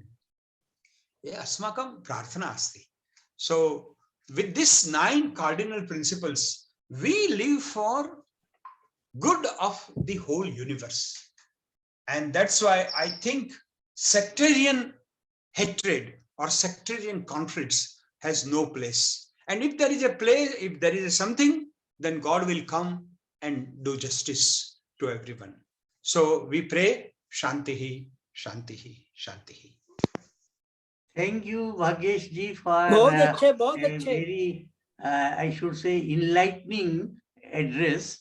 And you have encompassed within the this eightfold framework the sum and substance of Sanatana Dharma, the Hindu Dharma. Well, such a beautiful summary you have presented, and it is something which is noble and sublime, worth emulating, worth practicing. So if we have to construct a way of life, then these 8 elements you have enumerated, they provide the pillars, the foundations for a noble, a virtuous way of life. And you have concluded with this that Shanti. And Shanti is not for an individual, it's for Sarvagam Shanti, for the entire cosmos. Not only say for an individual human being, but the whole universe. Sarve bhavantu sukhina. So we are really grateful to you for your nice presentation, which is in fact a message for whole humanity to follow. So, Professor Bhagji, I want to make a comment. Yeah, please, That's please. what Please. I enjoyed is speaking in Sanskrit. Yeah, he's My Sanskrit grandmother He's a was a poet. Shastri in Sanskrit. She speak Yeah. only in Sanskrit. धन्यवादः महाभागः अग्रिम समये यदा अहम् आहतः तर्हि मम प्रवचनम् अशेष प्रवचनं संस्कृते अहं दास्यामि इति मम वचनः बहुसंख्यकाः संस्कृतं न जानन्ति धन्यवादः अंग्रेजी भाषा एव अस्माभिः आङ्ग्लभाषायाः विलेपनं जातं तेन कारणेन संस्कृते जनाः न वदन्ति किन्तु यदि प्रयत्नेन या सम्भाषणेन प्रयत्नः कृतवन्तः तर्हि सरलभाषया धाराप्रवाहेण संस्कृतं वक्तुं जनाः शक्नुयुः इति अस्माकं प्रार्थना अस्माकं संकल्पः अपि So seems like now we need a celebration only for Sanskrit language in the future. Okay, but करिष्ये वचनं तव.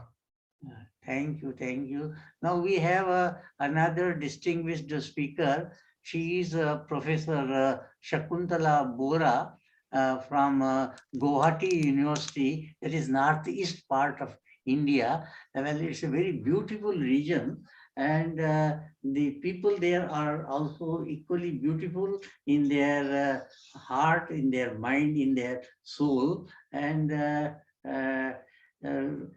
Professor Bhura has been writing on Upanishads, on the Gita, and on other things. She is a prolific writer and also a very good teacher of philosophy. So I welcome her and I invite her to make her brief presentation. Professor Shakuntala Bhura, please.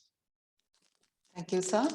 I thank the organizers for giving me the opportunity to be a part of this Global Hindu Summit. And special thanks to Professor S.R. Bhatt.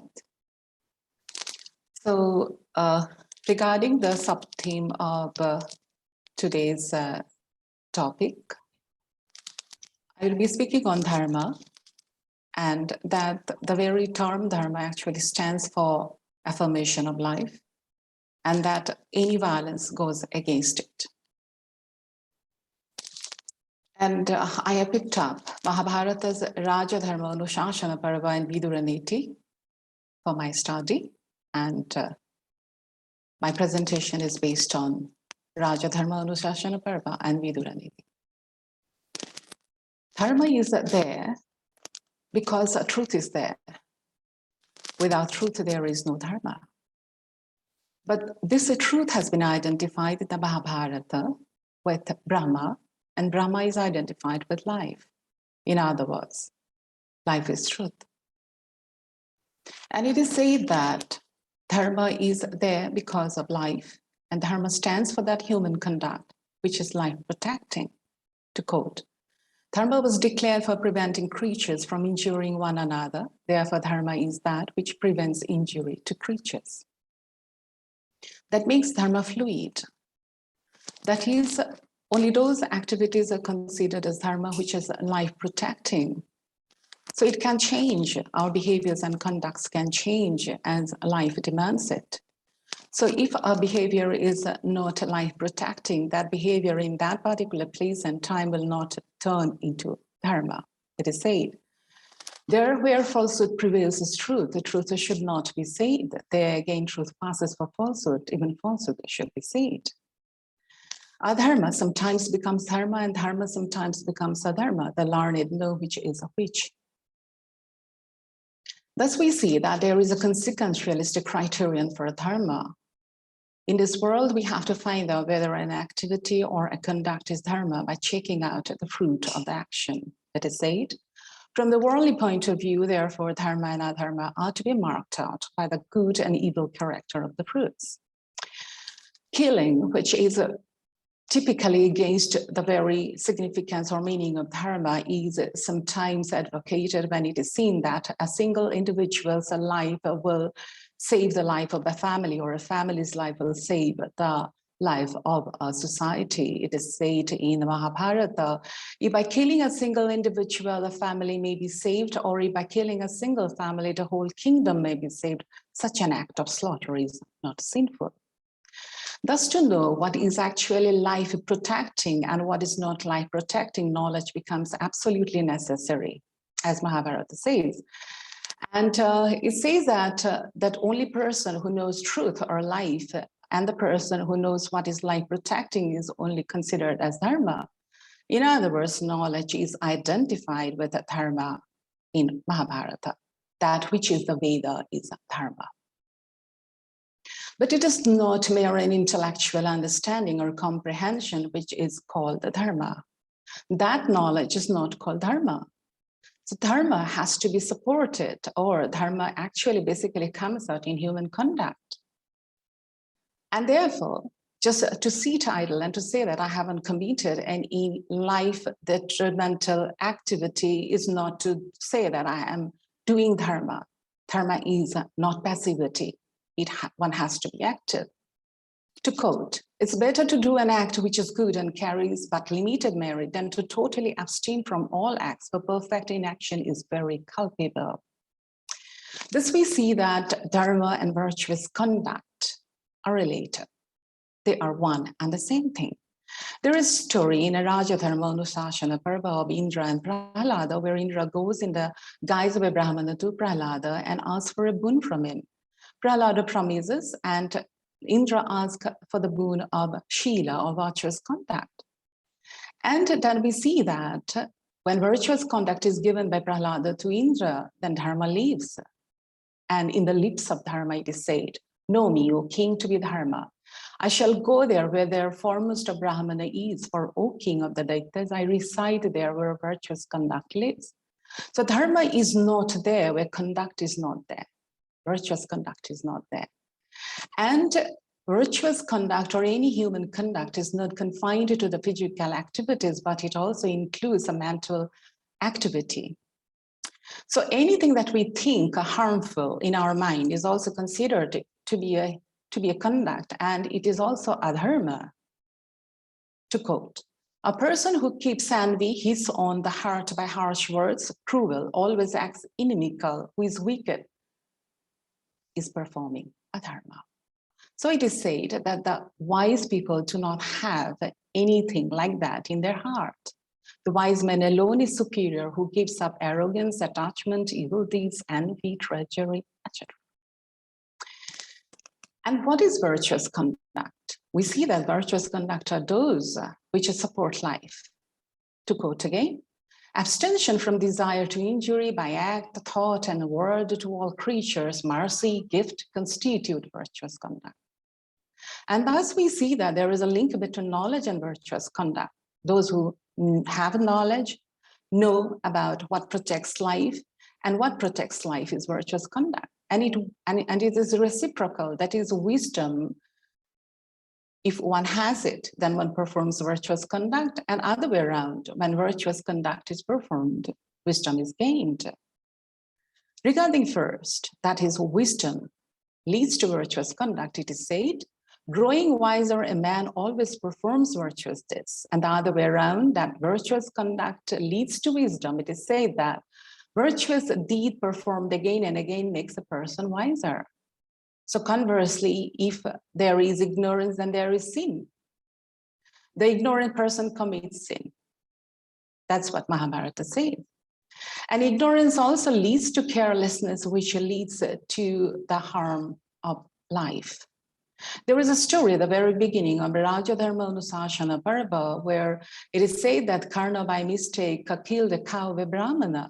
And the Brahmana cursed him that the way you killed my cow, your head is going to be cut off by your enemy at the time of the death.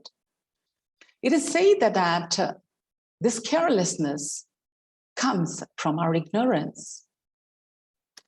And just the way it is in the case of our wisdom, so is the case with ignorance. The more we perform non-virtuous activities, the ignorant we grow.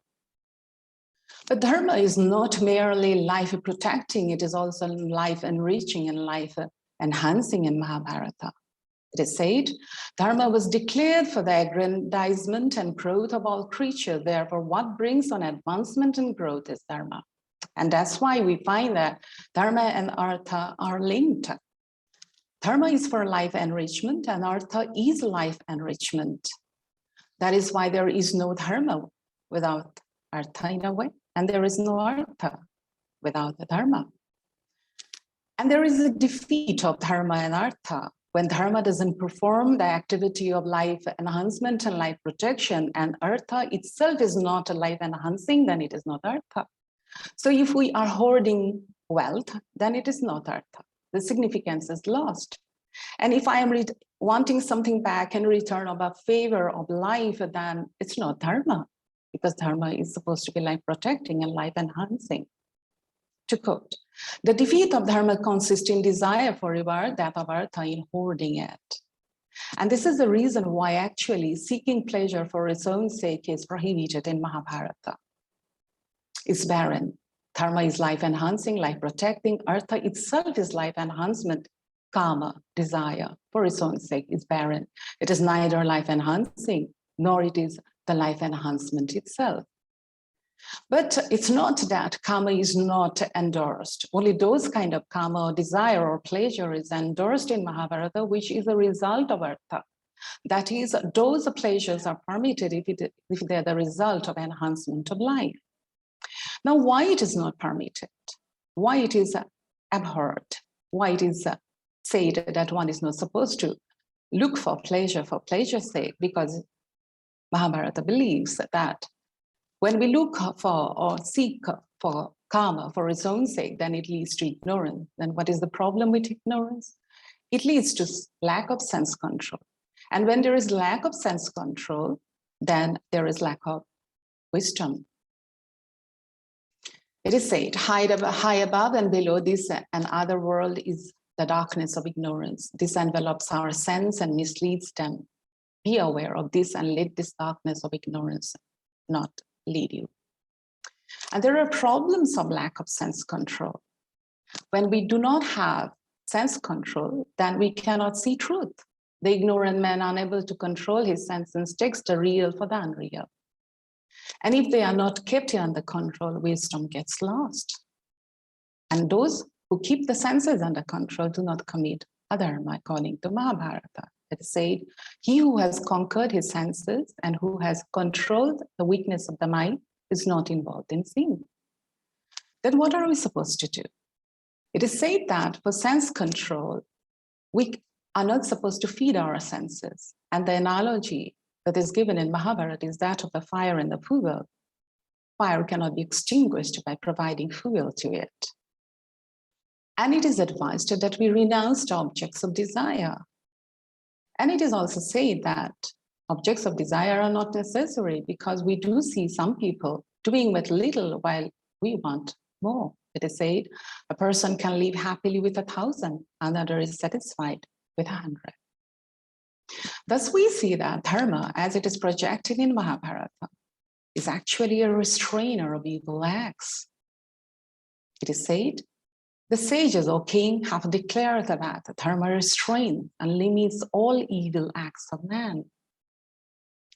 Yes, we are supposed to do that, but we do not do it. And that's why Mahabharata says the king of the state is. So it is the king who looks over that we do follow the path of dharma, that we do not commit an evil act. To quote, it is the king who establishes peace on earth through the observances of dharma by checking all disregard for healthy restraint and all kinds of lust. And he is doing it, or he does it with the help of dandaniti, or what is known as punishment. So it is the duty of the king to punish, so that we follow the path of dharma, that we do not destroy life, that we work for the enhancement of life. And it is not only the duty of the king, but it is also said that others are not permitted to do it. What we see today, what is a sin in society, that everybody takes up the law in the hand. Everybody feels that everybody has got a right to punish. And that is what is prohibited. It belongs to somebody who is given the duty of punishment, and it should belong to him alone. To quote, I should not have acted otherwise. I'm not your punisher. The king has been himself purified as also yourself. So it is the state who holds dandani, who holds punishment or the rod of chastisement in his hand. I'd like to conclude by a quotation from Mahabharata's Raja Dharma Anushasana Parva about what dharma is. Dharma is so called because it maintains all creatures. In fact, all creatures are kept up by dharma. Therefore, dharma is what is capable of upholding all creatures. Thank you. Thank you, Shakuntala ji. On the basis of Mahabharata, you have presented the gist of Sanatan Dharma, and you have rightly pointed out that we have a symbiosis of knowledge tradition and dharmic tradition. Dharma and knowledge go together.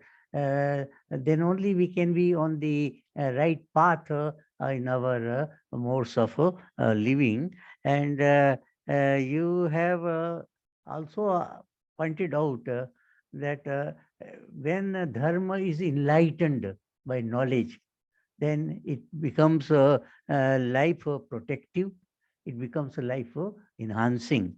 And therefore, if we follow dharma, then we have a virtuous conduct. So to use two Sanskrit terms, we say that there should be bodhicitta, enlightened consciousness, and bodhicharya, enlightened conduct. So only from an enlightened consciousness follows enlightened conduct. So knowledge and conduct, they go together. They are interdependent. And you have rightly pointed out that if we are suffering from ignorance, then we don't properly understand dharma, and we indulge in adharma. So knowledge, therefore, removal of ignorance and acquisition of knowledge. Nai jnanena sadrisham pavitram iha vidyate, Bhagavad-Gita says. So there's a very, I think, senior advisor that Sanatana Dharma has to give to us. In fact, the Sanatana Dharma has its pristine springs in Vedas, and Veda means knowledge, Vidya, to know, knowledge. So ours is a knowledge-centric tradition, and we emphasize a knowledge which is not merely informative, but which is transformative. It transforms our very existence and transforms our ego from I to we. Universalization of the self, this cosmic, the acquisition of the cosmic consciousness. Thank you very much for your very enlightening speech, and you have rightly drawn upon Mahabharata, which is regarded as Panchama Veda, which is an encyclopedia depicting each and every facet of our life. All problems that we face, we find their solution in the wisdom of Mahabharata. So thank you very much. Over to Guru Dileepji, if he has to make any comment. It was a beautiful presentation. I'm just listening as a student of the universe. I am so proud all of you bringing different areas to this summit. It will enrich this summit. I appreciate Professor Dr. Shakuntala Bhura gave a beautiful presentation. And definitely we'll be in touch with the other public events. But sir, I want to ask if Padmini, Dr. Padmini can speak next, or yeah. No, next is Vandana Sharma, Dr. Vandana Sharma, and then we can have Dr. Padmini to conclude. Okay. So may I invite now Dr. Vandana Sharma? Is he around? I didn't see the person. He might not be there then. If she is not there, then definitely we can have Dr. Padmini to make her presentation. And if afterwards Vandana Sharma arrives, she can make it. So we invite Dr. Padmini. She is, of course, Guruji will introduce her. She is a medical doctor, and she is also a great devotee of Lord Ganesha. She has a book on Lord Ganesha, Glorious Ganesha. So I was fortunate to say something on that book on some other occasion. So over to Guruji to introduce Dr. Padmini. Thank you, Professor Bhatt sir. Dr. Padmini Murthy ji is the first vice chair of the Global NGO Executive Committee of the United Nations and NGO representative of American Medical Women's Association at the United Nations. Moreover, she is the advisor to the Value Community, very active Indian at the UN for so many years. And even though she is a medical doctor, she is supporting all the yoga events, spiritual events, and even sustainable goals events with the UN. She's there to support our community. Recently, she got an award from the President of America, a beautiful certificate last week. Congratulations to Dr. Padmini Murthy ji. And she got an award earlier. I don't remember the name. Actually, Government of India is supposed to recognize her as an NRI going to another country and doing all of this work. Without delay, I want to invite Dr. Padmini Murthy ji. We also congratulate her for the award. Yeah. Thank you. Thank you. Now, Dr. Padmini ji, please. Thank you so much, Dr. Bhatt and Dileepji. Thank you, everybody, friends and colleagues. You know, I am not, what shall I say, a Hindu scholar, but to quote Swami Vivekananda's quotes, which I would like to begin my short speech with, I am proud to belong to a religion which has taught the world both tolerance and universal acceptance. So I think this is so important because this is what Hinduism is. And we have heard so much from this, and really Guru Dileepji, Dr. Bhatt, Dr. Pillai, they need to be congratulated for this fantastic effort in having this event, because this is something which is so important, because we are showing the world what Hinduism is, and Hinduism is really a way of life. Now, if we look at so many religions, most of the religions have a founder, but Hinduism, as far as I am aware, has no founder per se. So I think this just shows how all embracing it has been from the beginning. And I would also like to thank Dr. Bhatt for his eloquent remarks on the book launch which we had, which was sponsored by Dileepji and also by Dennis Carter, who many of us know from both the yoga community and the International Yoga Day community. So I just want to say that, first of all, the acceptance of Ganesh throughout the world is the best testament to Hinduism. Because I think, as I said, Hinduism is a way of life.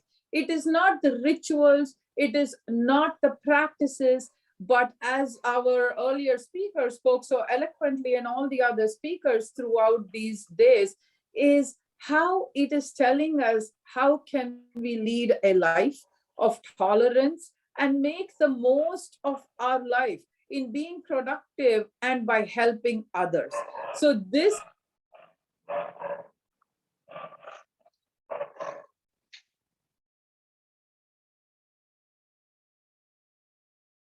Please continue. Please continue. to talk about this is, when I was doing research for the book, it came to my mind that except in Antarctica, Lord Ganesh is worshipped in some form or the other in almost all the other continents of the world. And he is one of the most venerated deities in our world today. And the best part about Lord Ganesh is he has transcended the barriers of race, religion, and ethnicity. And he is revered everywhere by his devotees and others as the god of knowledge, good fortune, wellness, fertility, longevity, and a protector and remover of obstacles. That means, to sum it up, Lord Ganesh is universal because of what he is associated with. And it is so befitting that Ganesh Ji is depicted in most of his avatars as having the head of an elephant and the torso of a human being. He has a snake around his belly. He is shown in different ways to be riding on different vahanas or vehicles, which are animals. And his constant companion is Mushik, or the mouse. What does this show? This shows very clearly the deep connection and the interlinkages between human beings, nature, including animals. So this is so symbolic in this day and age when we are talking about, what do you call it? We're talking about climate change, all the devastating effects, and how there are endangered species. So many eons, years ago, this was all explained to us by the avatar of Lord Ganesh. The reason I bring this up is, as we know, again, I am not a religious scholar of Hinduism. I'm not a philosopher. I'm a health professional, and I would say a humanist by all of us are. And I think the principles of embracing universality and tolerance is so important, especially for today. We are dealing with COVID, we are dealing with natural disasters. So more than ever, we need to be tolerant, which is sometimes easier said than done.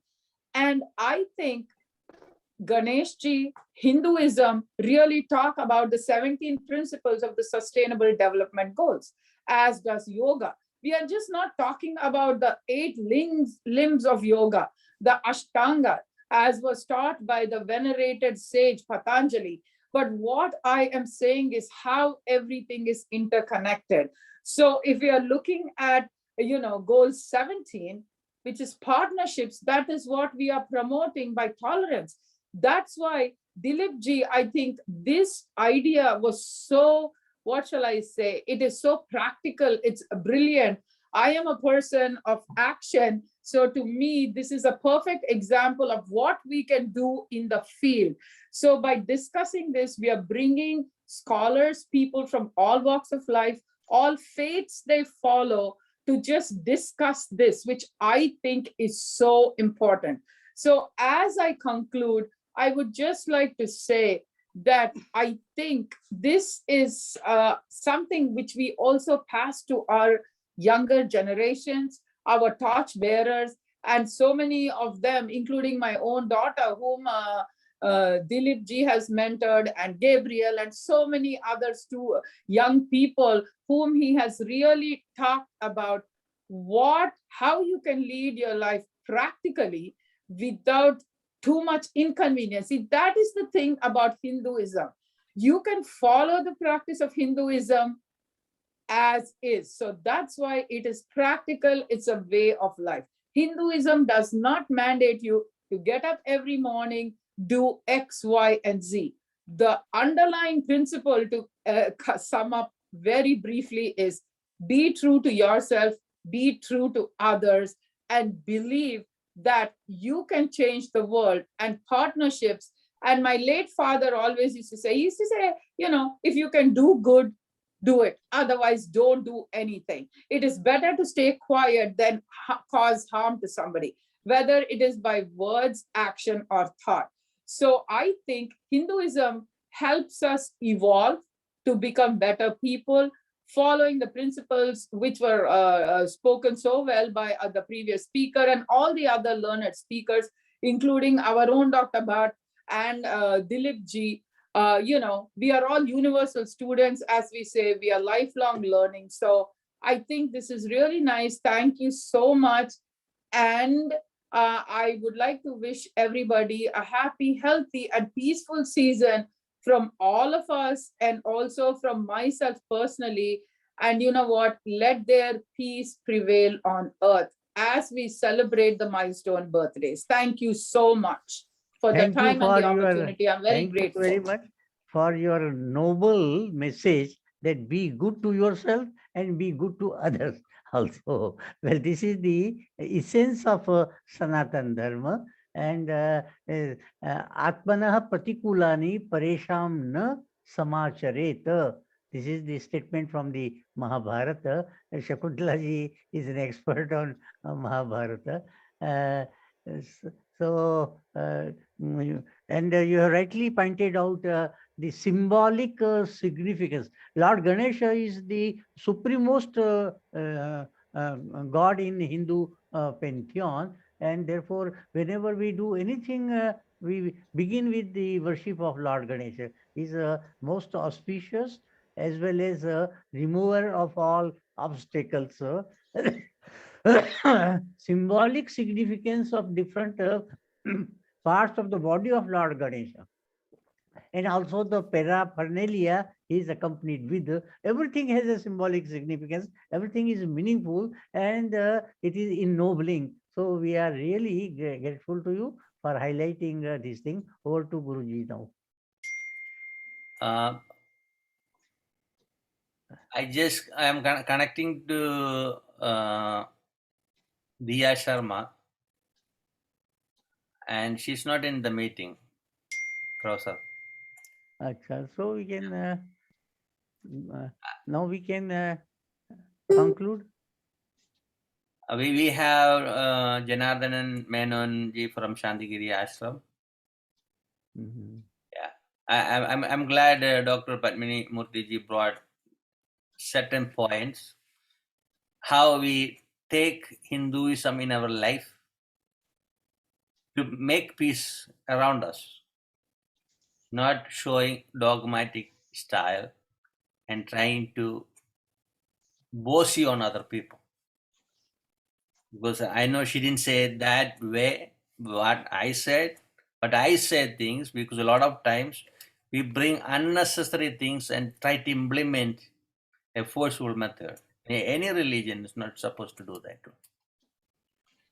I'm glad we have a strong government in India, but still we cannot step on other people's life. I see some areas, especially issues with the women and children, and the number of rapes. I won't tolerate that part.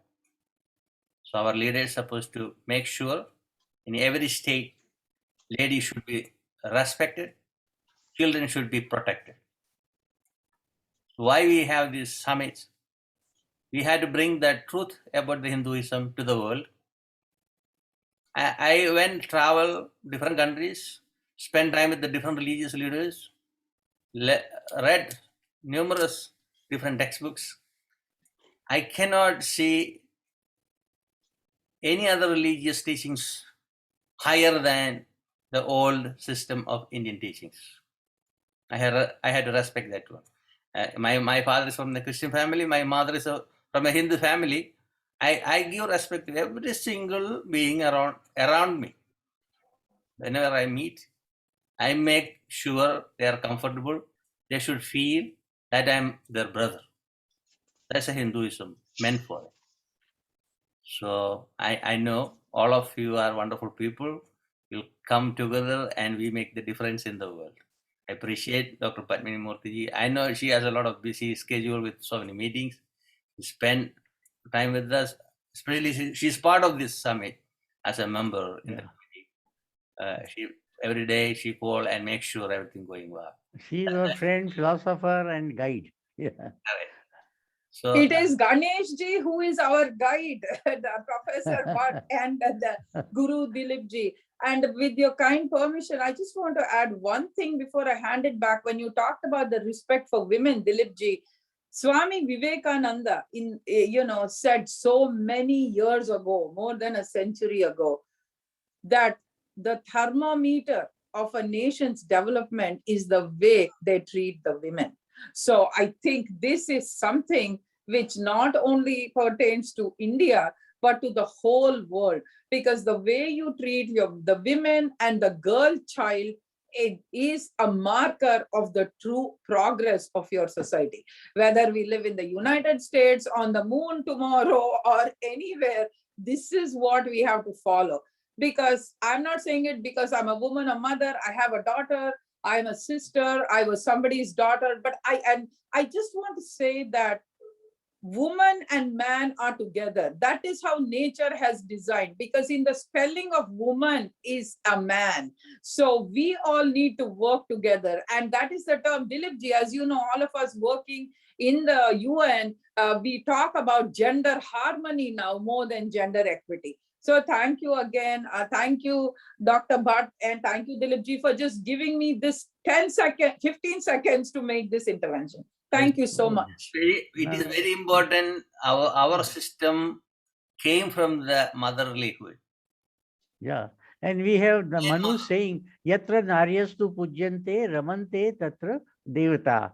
So where there is respect for woman, there is divinity present there.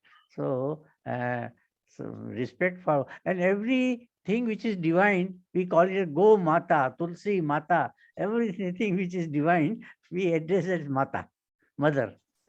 Like a Swami Bhura, he never called a woman a name. Even if a child come in front of him, he'll say Amma. Amma, That's the way he used to treat women, or children, girls. I think we should invite Janardhan Menonji from Shantigiri Ashram. I got a message from Vandana. Due to unforeseen circumstances, I could not join. That's the message I got in the phone. So we'll invite Sri Janardhan Menonji, is the manager of the Shantigiri Research Foundation in Kerala, India. Flourish for you. Sadguru Shalom. Am I audible? Yes. Yeah. Okay. Sir, time is it's late, and I will confine my discussion with 6 questions. One is Sanatana Dharma the only way out, and it is the only thing for the universal necessities? The first thing. Well, we'll see what is Sanatana. Sanatana is adherence to the dicta of successive Apta Purushas. They are cleansing the anachronism accrued by the passage of time. The anachronism of the one we say, I will quote an example. Moses and Jesus brought about a way of life with one wife, one husband, with one family, not to live like animals. But that was a monogamy. But at the same time, after a few passage of time, it created a problem.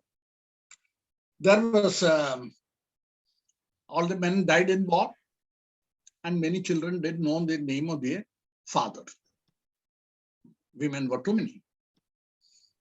At that time, Dileepji has brought about a thing very nicely about women. The women's birth, a girl's birth, was a bane of the society, and they used to bury them in the sand soon after delivery. Seeing that, the great person, the prophet, he said, no, don't ever do this crime. You can have 2 or 3 women if you are finding it difficult to get them married away. If one man can marry 2 or 3 if he is capable of looking after them. That was a need of the hour. That need of the hour, yes, given, it was selective polygamy. It was a sort of a exception. Unfortunately, it gathered dust, like exception becoming a rule. And one time it was there, the women were to be protected by men, and the men dies, the women committed Johar. That is more than 20,000 women are supposed to have self-immolated themselves in Chittur. And that was a time when Guru Govind Singh came about. He said that women are not supposed to be abalas. They're supposed to become, they are not supposed to protect themselves alone, they will protect the country. He brought about, he made them Sardarnis. This is what now present armed forces are also fluent with women. And these are the things when great souls, when great gurus come and change the existing laws, which have gathered dust and dirt. Now we have seen, we know about Satya, Tirada, Dwapara, Kali Yugas, making Chatur Yugas, etc. There were different dogmas, Archana, Yajna, etc., etc. But Kali has and Nama Sankirtanam. Unfortunately, that Nama Sankirtanam is not dwelt upon. This Nama is that of Kali, and it has come out in Kali, not the one of the previous yugas. And again, now I'm asking, is Hindu Sanatanam is a misnomer? I will say yes. I am yesterday or day before, Mr. Ram Mahadev also said, Hinduism not a religion, but a way of life, seen not through the prism of morals, but through values. We had seen the time-related changes who would bring about these changes. The bureaucrats, the scientists, the politicians, who will bring the changes?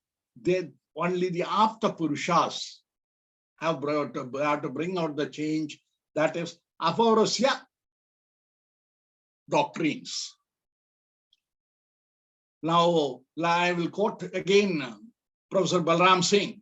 He says, nationalism is at variance with the Vasudeva Kudumbakam. Our Aravinda also said, this is narrow nationalism, will not stick to the Sanatana, is not confined to Hinduism alone. Now, then what is the difference between the other people and after Purushas? The people who have, Madam has, I could not recollect her name, she talked about education, but this education is of two kinds, that is Paravidya and Aparavidya. Aparavidya can be indoctrinated, could be taught, and that is Sravan, Manan, etc., etc. But Paravidya has to be got from the Almighty, as it was got by Christ, or Prophet Muhammad, or great Brahmarishis. Did we ever think to include these great souls also as Brahmarishis?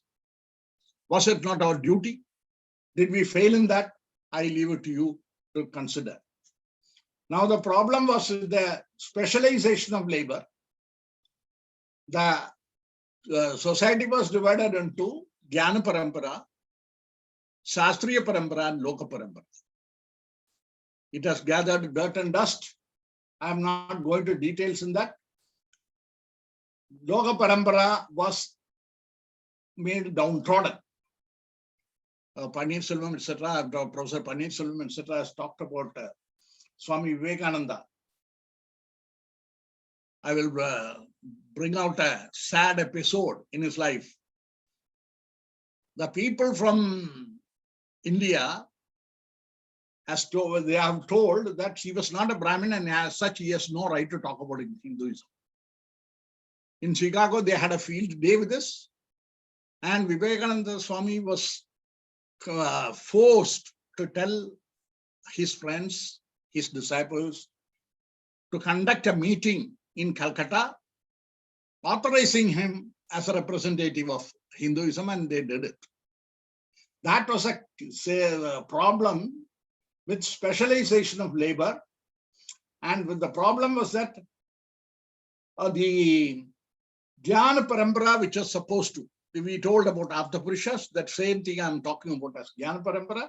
The Jnana Parampara was supposed to change the doctrines or the demands as per the demands of time, to remove the anachronism. But that has crossed all limits, and we already know that Hina, Madhyama, and Utkrishta were the different types of people who are to be taught. And in that bargain, the Loka Parampara was put down, and that created the bloodshed. Even in revolution, it brought about communism, French Revolution, British Crown's downfall, and I'm not talking much about Hinduism. I am the Hindu cult, and that is for everybody to know. Why did it happen? Is it because our forgetting that thing so-called Sambhavami Yuge Yuge? The Sambhavami Yuge Yuge means that whatever happens as per Yuga will happen. Kesarasana. Whatever will be, will be. But unfortunately, we fail to recognize the other people. We expect Krishna to be born, again to come with 5 horses, a chariot driven by 5 horses, and then only it will happen. I asked, when Sambhavami Yuga Yuga, somebody asked me, Uncle, is Krishna going to come? Is he going to come in the same chariot which he had? He can take the birth of a great another Christ, or that of a prophet, or any Buddha. He could have come like that. And why should we wait for him to come only on his chariot with 5 horses? It is not that he wanted, he would come himself. He comes in the form of anything else. But it is he, and whoever comes, we should accept him as Krishna, if he is Apta Purusha. Now, From here, where do we go? Co-bodies, where do we go? We have to do penance and correction. How do we do that? We have to bring about a resurrection of Purushas, of the Purushas, who are well versed in Paravidya, not Aparavidya alone. Such people have to be found out. And as my Guru said, these people with the Paravidya, those great souls have to be found out. And we'll have to go seek their advice and bring about necessary changes. Nobody else is capable of doing that. And she was talking about passivity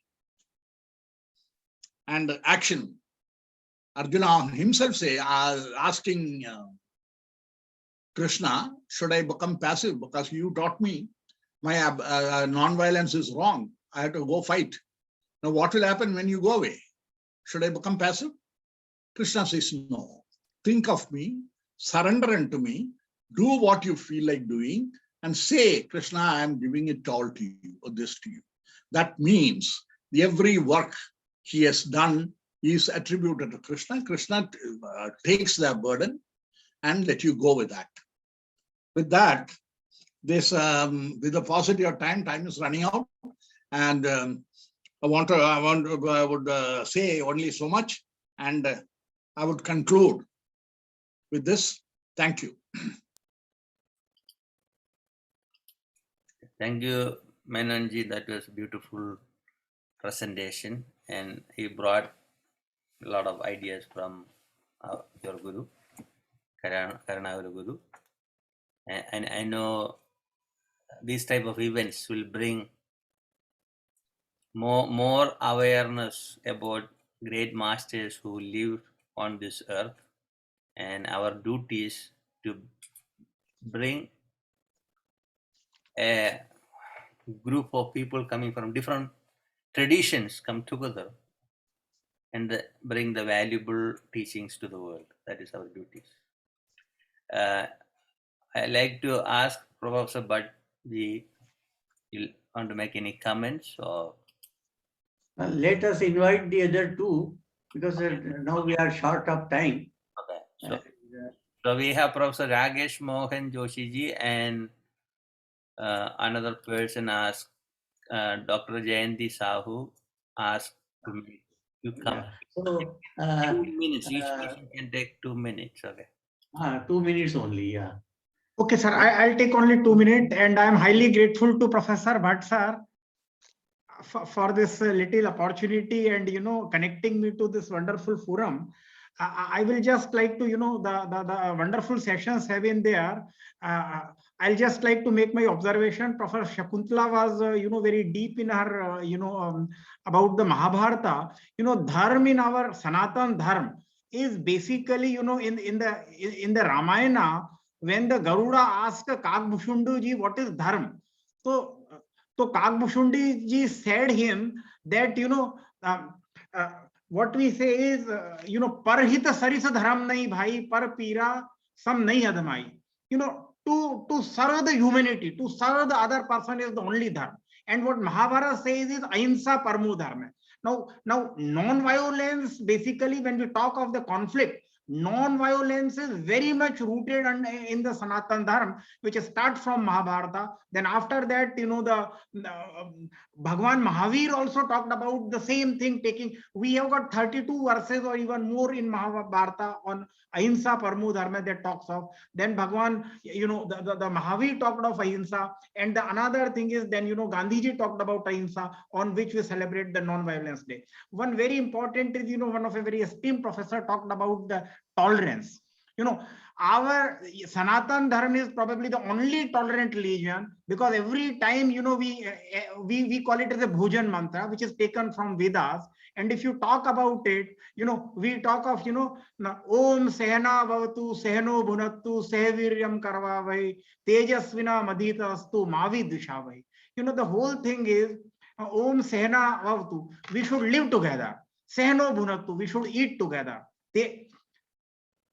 Seno Bhuratu, Sehaviriam Karvavahe, our might should increase, together. Tejasvina Madhita Vastu, our intellect should increase together. But at the same time, the last one is, Mavi Dishavai. We should not have conflict with each other. So, I just wanted to, because, I did not got the opportunity at the question answer session that Professor Substein, Sanatan Dharma is probably the only religion wherein we talk of, the coexistence and absolutely there is no conflict. And very importantly, our is the only religion where we talk of, the Udar Charita Nam to Vasudhaiva Kutumbakam. We consider the whole world as our own family. There is absolutely no question of conflict. And one very little thing which I wanted to answer is, when you talk of the dharma and adharma, and I think he brought a very important question that in Europe, more than 40 to 50 million people got killed between 39 to 45, and multiple things. So adharmam dharmamiti manyate tamasavrata. The people, with a polluted mind, something which is wrong, they consider that is right. And that is the root cause of the problem, and which I think the solution is only in the Sanatan Dharma. Thank you so much, and with my deep regards to Professor Bhatt Sahab. Thank you so much, sir, for your kind. Thank you very much. Thank you for your comments. Now, Jayanti. Yeah.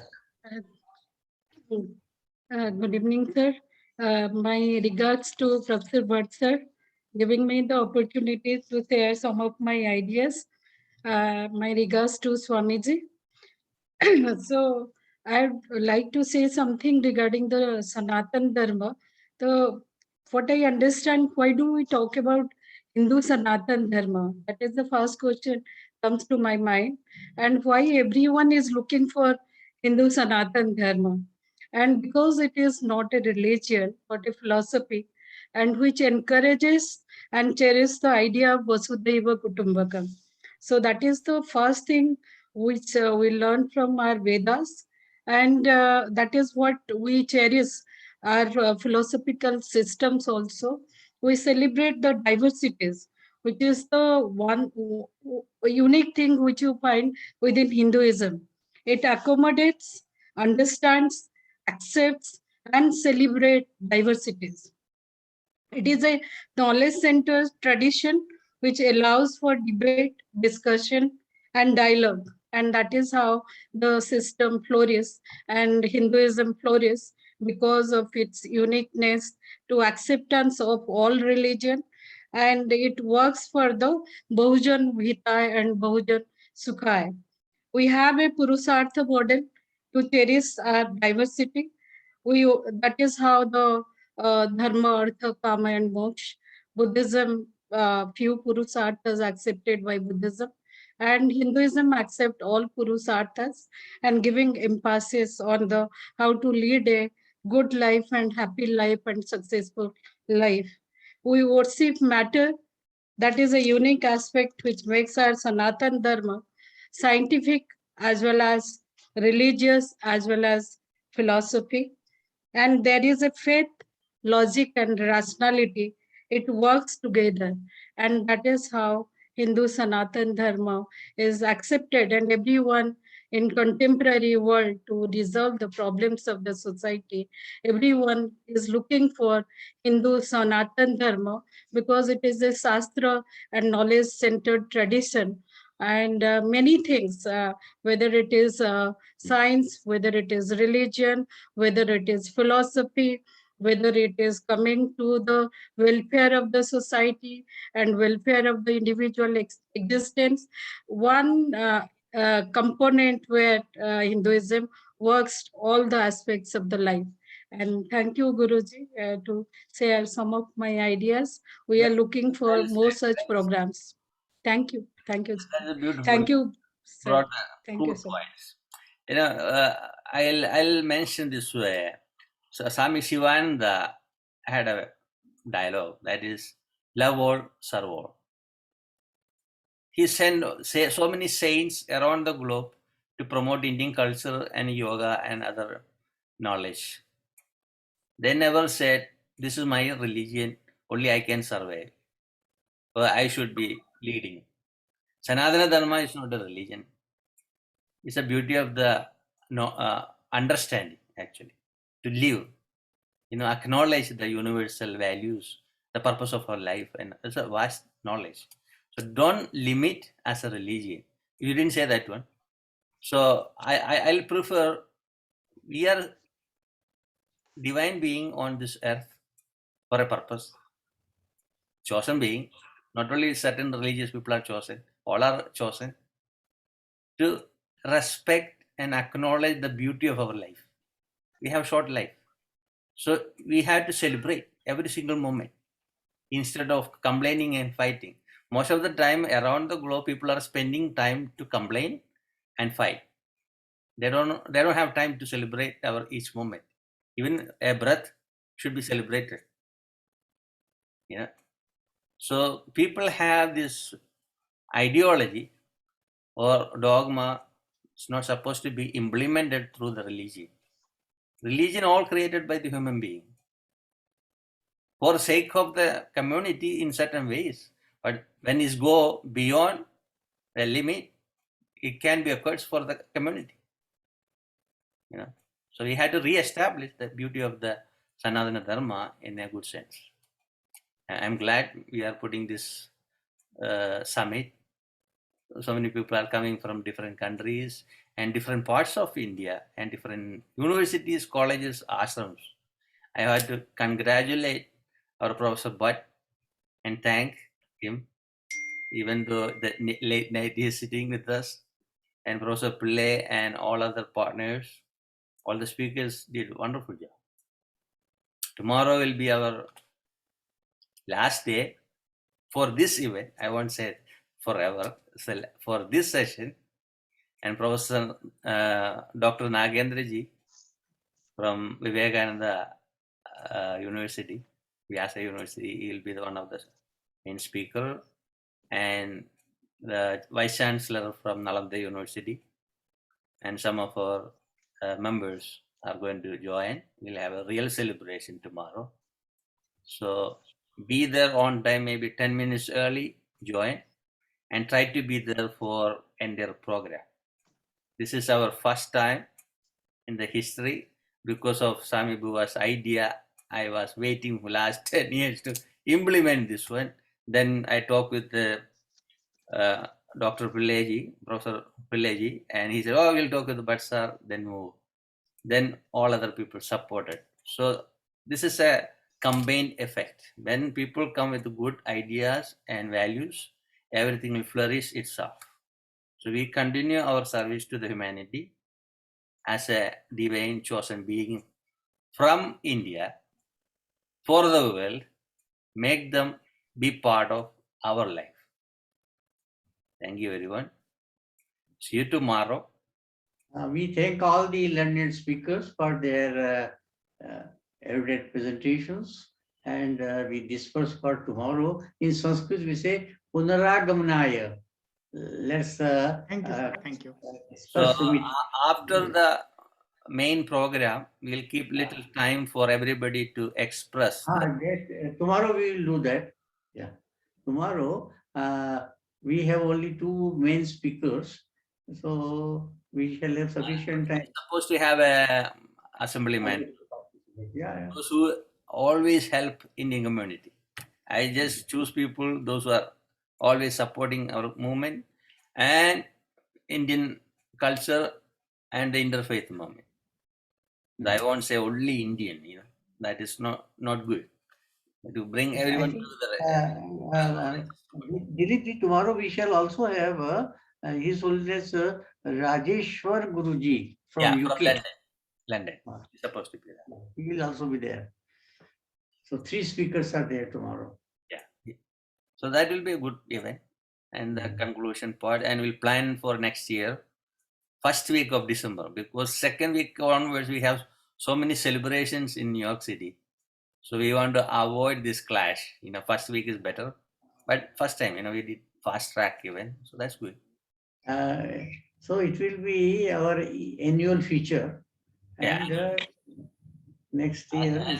When all the corona issues finish, then we will make a physical event too, multiple style. That way everybody can join.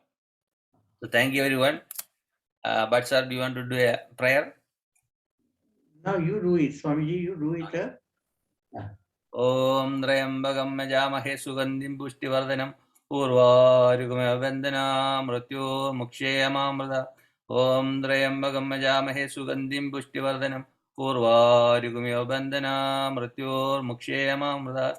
Om Trayambagam Yajamahe Sugandhim Pushtivardanam Urvarugame Vandana Mrityo Mukshayamamrita.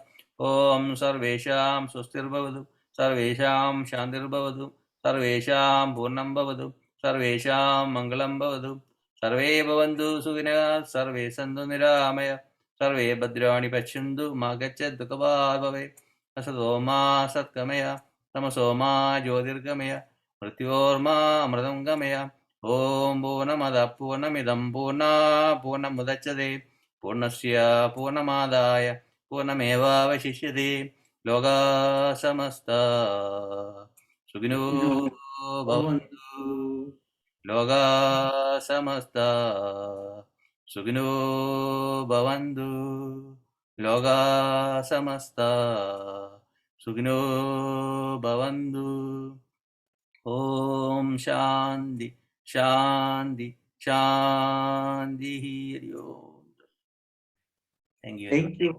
Thank you, Guruji, and we meet tomorrow with a wonderful program of concluding part of our deliberation, week-long deliberation we had, and we had many seers, saints, scholars, and diplomats to participate from India, from USA, and from other countries like Argentina, Italy, and others.